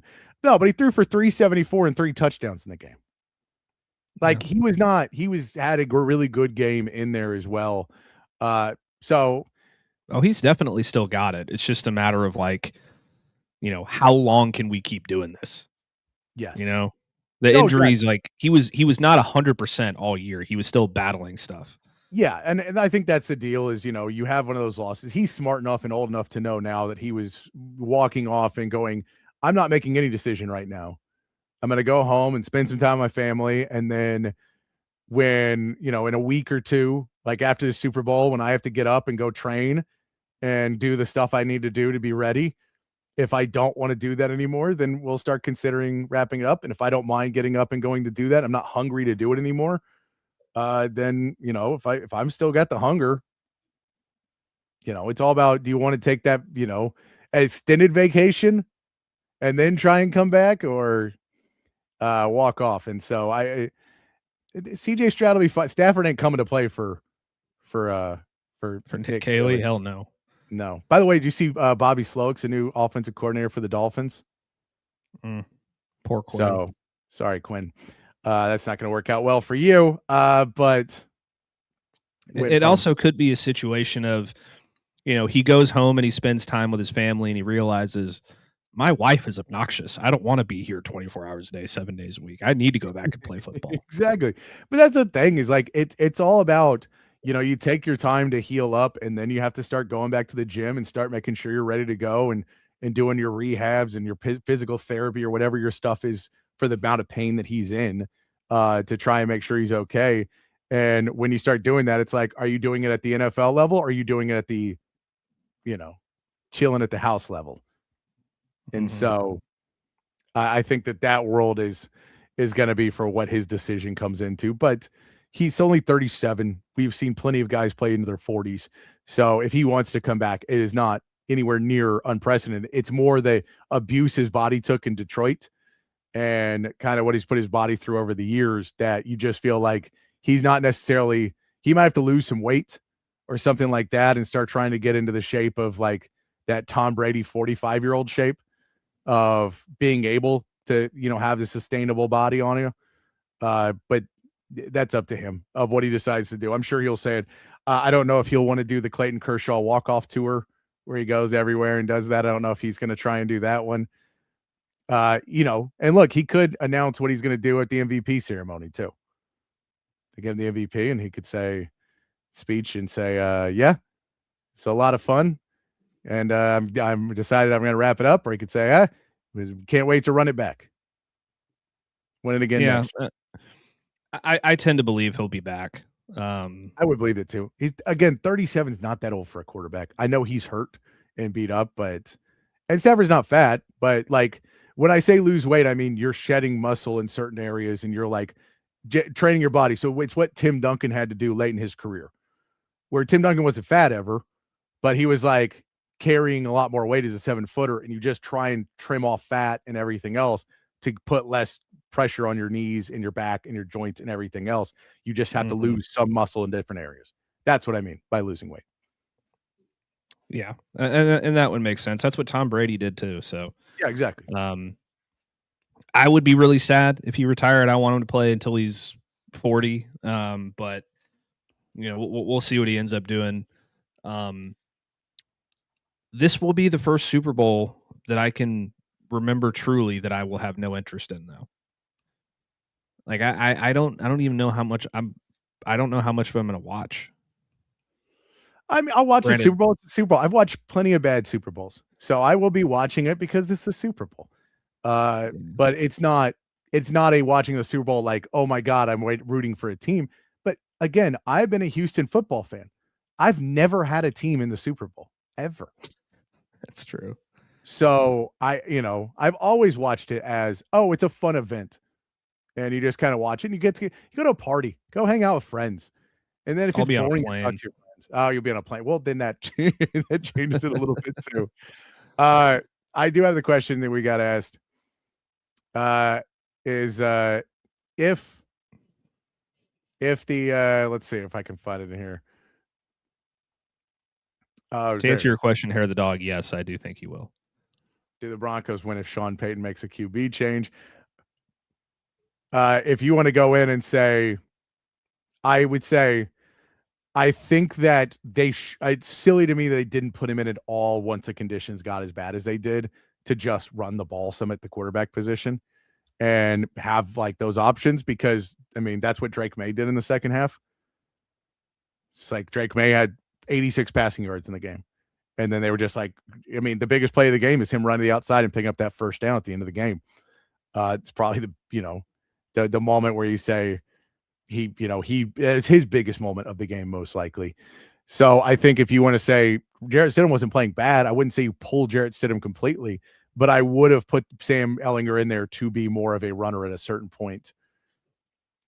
To just, I mean, I'm biased in it, but I think that Sean Payton, again, going for it on fourth down, sticking with Jarrett Stidham through everything, even when he made the mistakes, felt like he believed they could still throw the ball and play the offense that he wanted to play.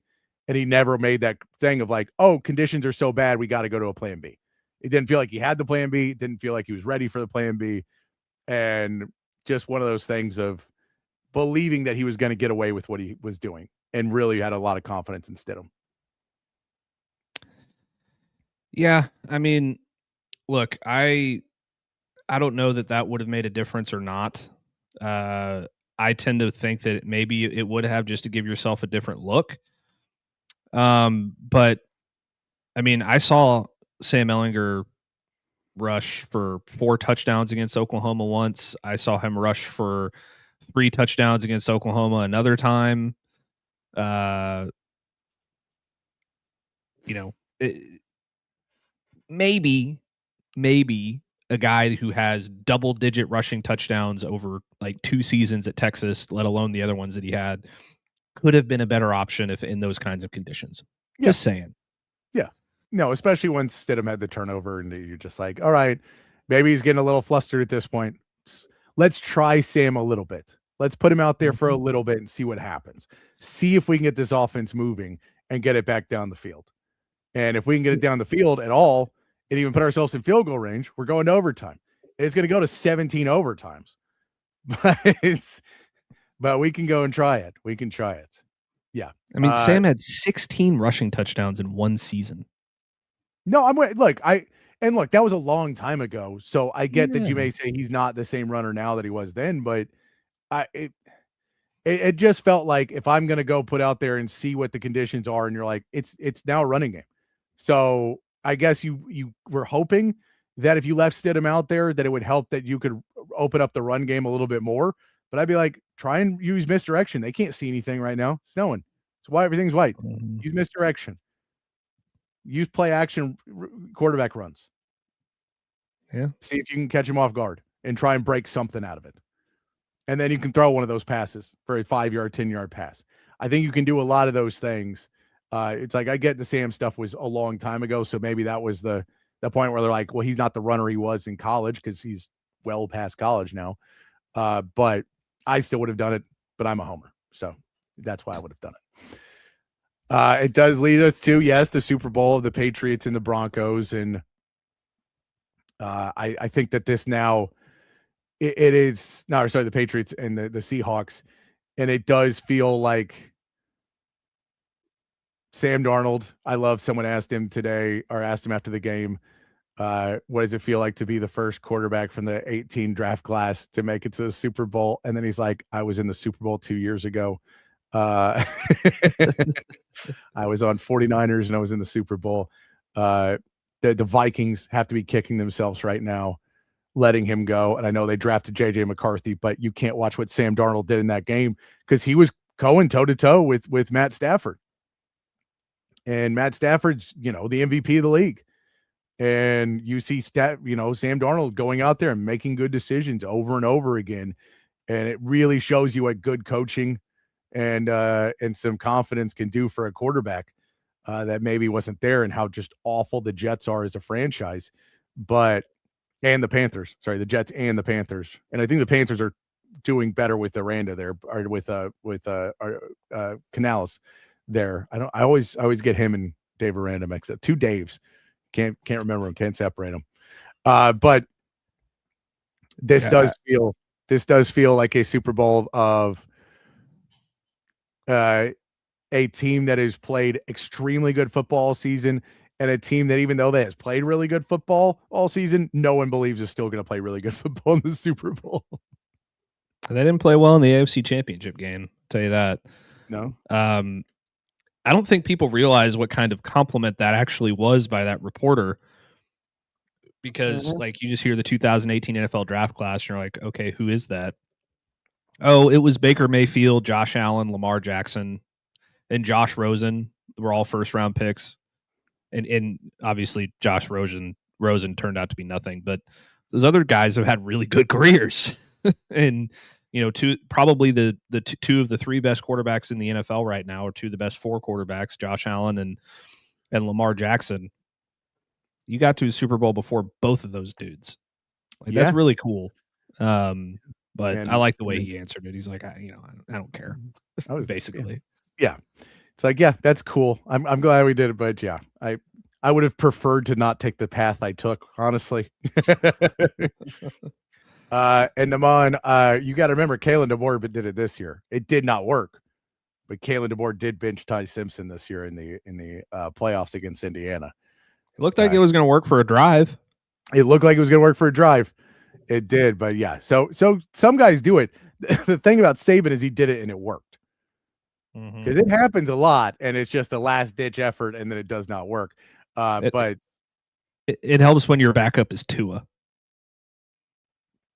It does help, and it helps when you have your guys prepared and everything else, and when you could have those 2 deep years and everything else you get to have.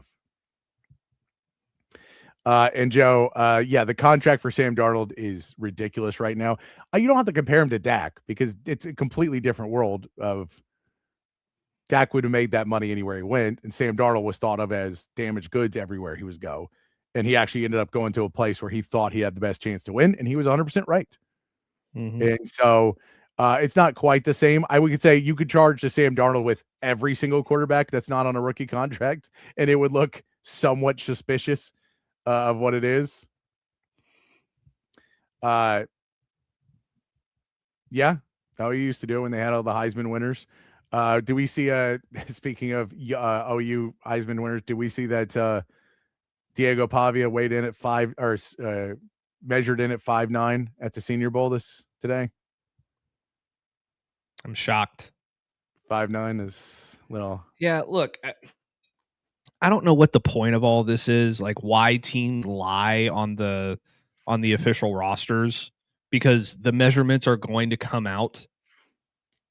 You know, when it's either the East-West Shrine Bowl or the Senior Bowl or the NFL Draft or the Combine or whatever, those measurements are going to come out. So, like, what are we doing here?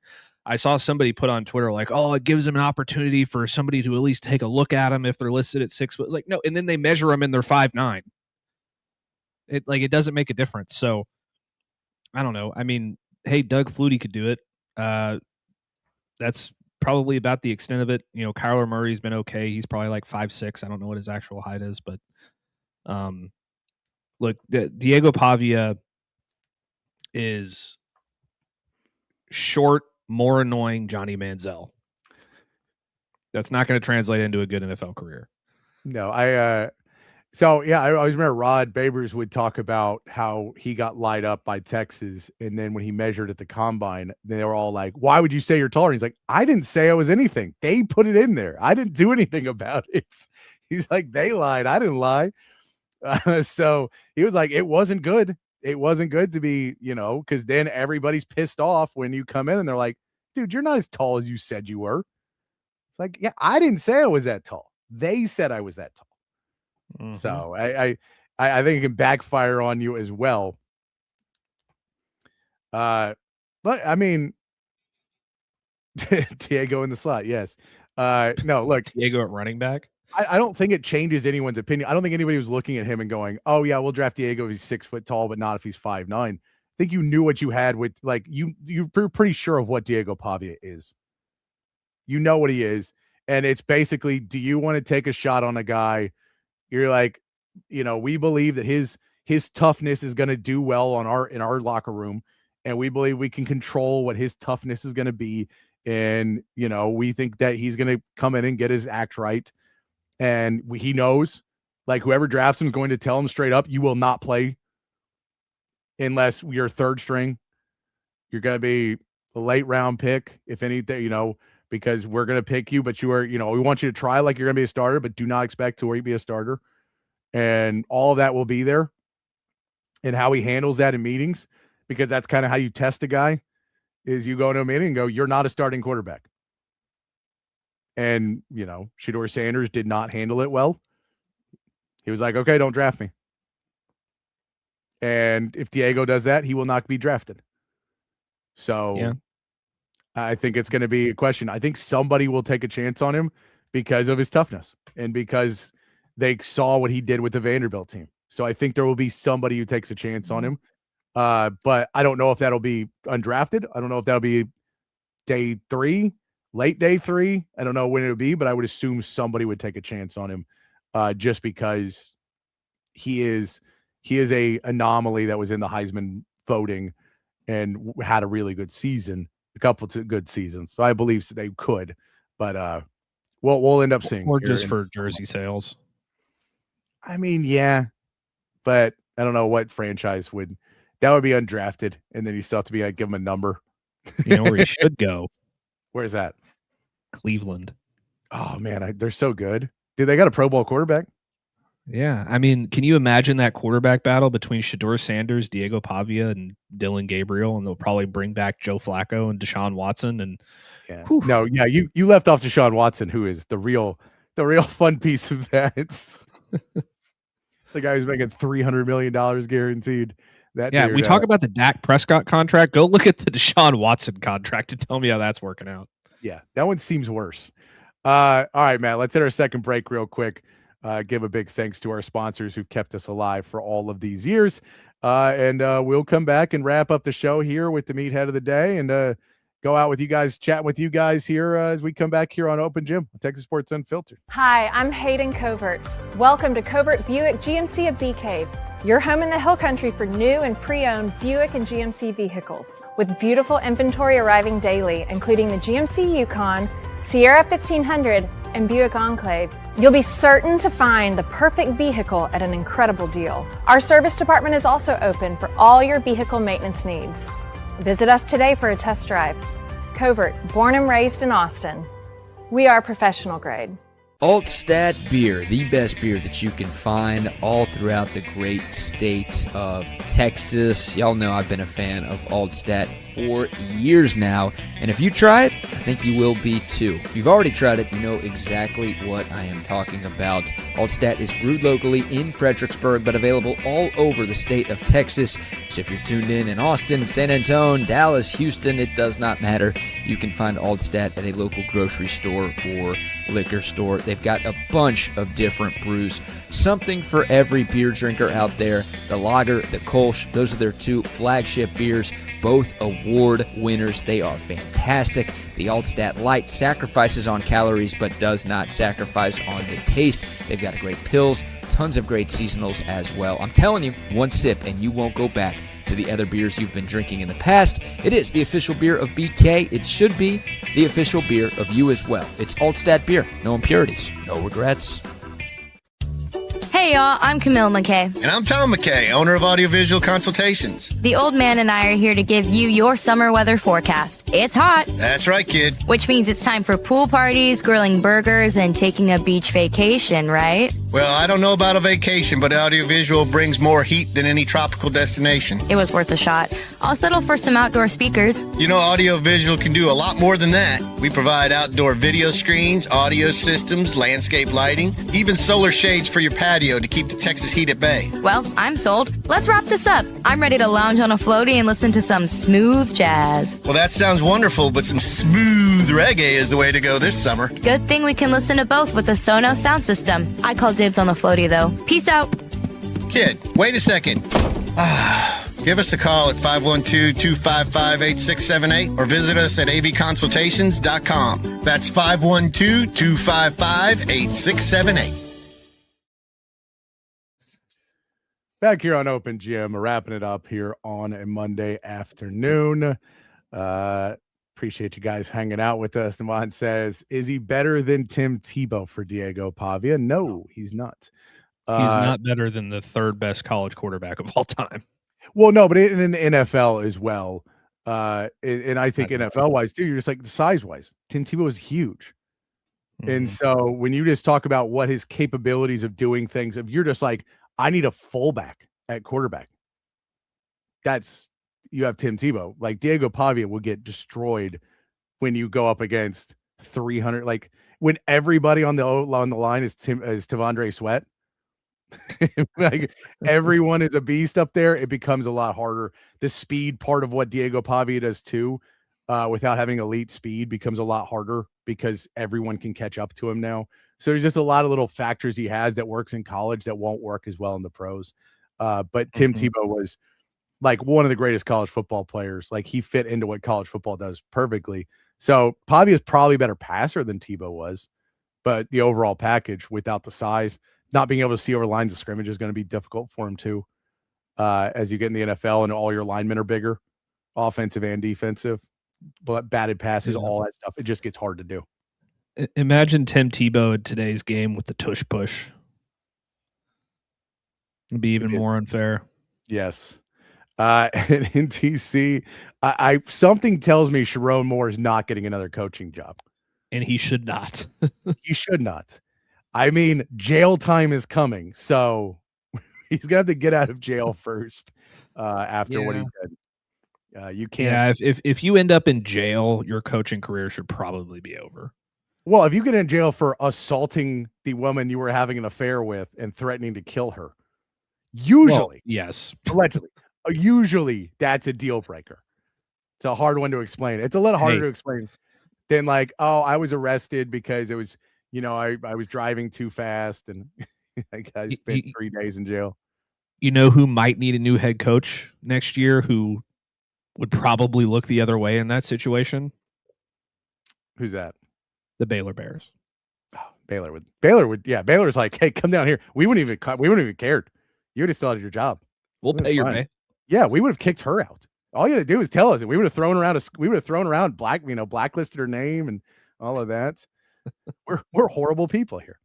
How about this as our meathead of the day? I know this is from a week or so ago, maybe 2 weeks ago. But me and my buddy that I talk to all the time have just been making fun of Fernando Mendoza and sending clips of him being the dorkiest person on earth. And I get he's really good. He's going to be a good quarterback. But this is Ricky Williams talking about Fernando Mendoza being the most dorky dude on the history of football. I mean, not to put him out there, but we were in the back walking to the dais for like the Heisman brunch, and he was talking to Tim Tebow. I was talking to someone else, and I overheard him talking, and he was asking about girls, I tried to be a really dedicated football player, and I think I was, but I couldn't be so dedicated that I put girls to the side. And for him, he's that kind of guy who's so dedicated that he really put girls to the side to focus on football. And he was asking advice on, eventually I'm going to have to get into girls. So you guys got any advice for me? Did you have any? What kind of advice did you give him? Eventually. I wasn't in a place to give him advice. So I said, keep focusing on football. You should talk to one sometime. There's Ricky Williams talking about, at some point I'm going to have to get into girls, says Fernando Mendoza. That is a absurd thing for a college football player to say. But hey, man, it's focused out there in Indiana. Yeah, very focused. Hey, I'd be lying if I said I was surprised. You know what? I love when Ricky Williams is like, yeah, you're weird. the guy who did interviews with the mask on and everything else and left the league because he wanted to keep smoking weed is like, yeah, that's a bridge too far for me, buddy. That's too much for me. How about an honorary meathead of the day, Patrick? Yeah, go for it. An honorary meathead of the day, Pumbaa. Is it coming? It's coming up, I think. Oh, there we go. Yeah, Pumbaa for running off my deer. You get an honorary. Not gonna be running off any more deer. No more running off deer there.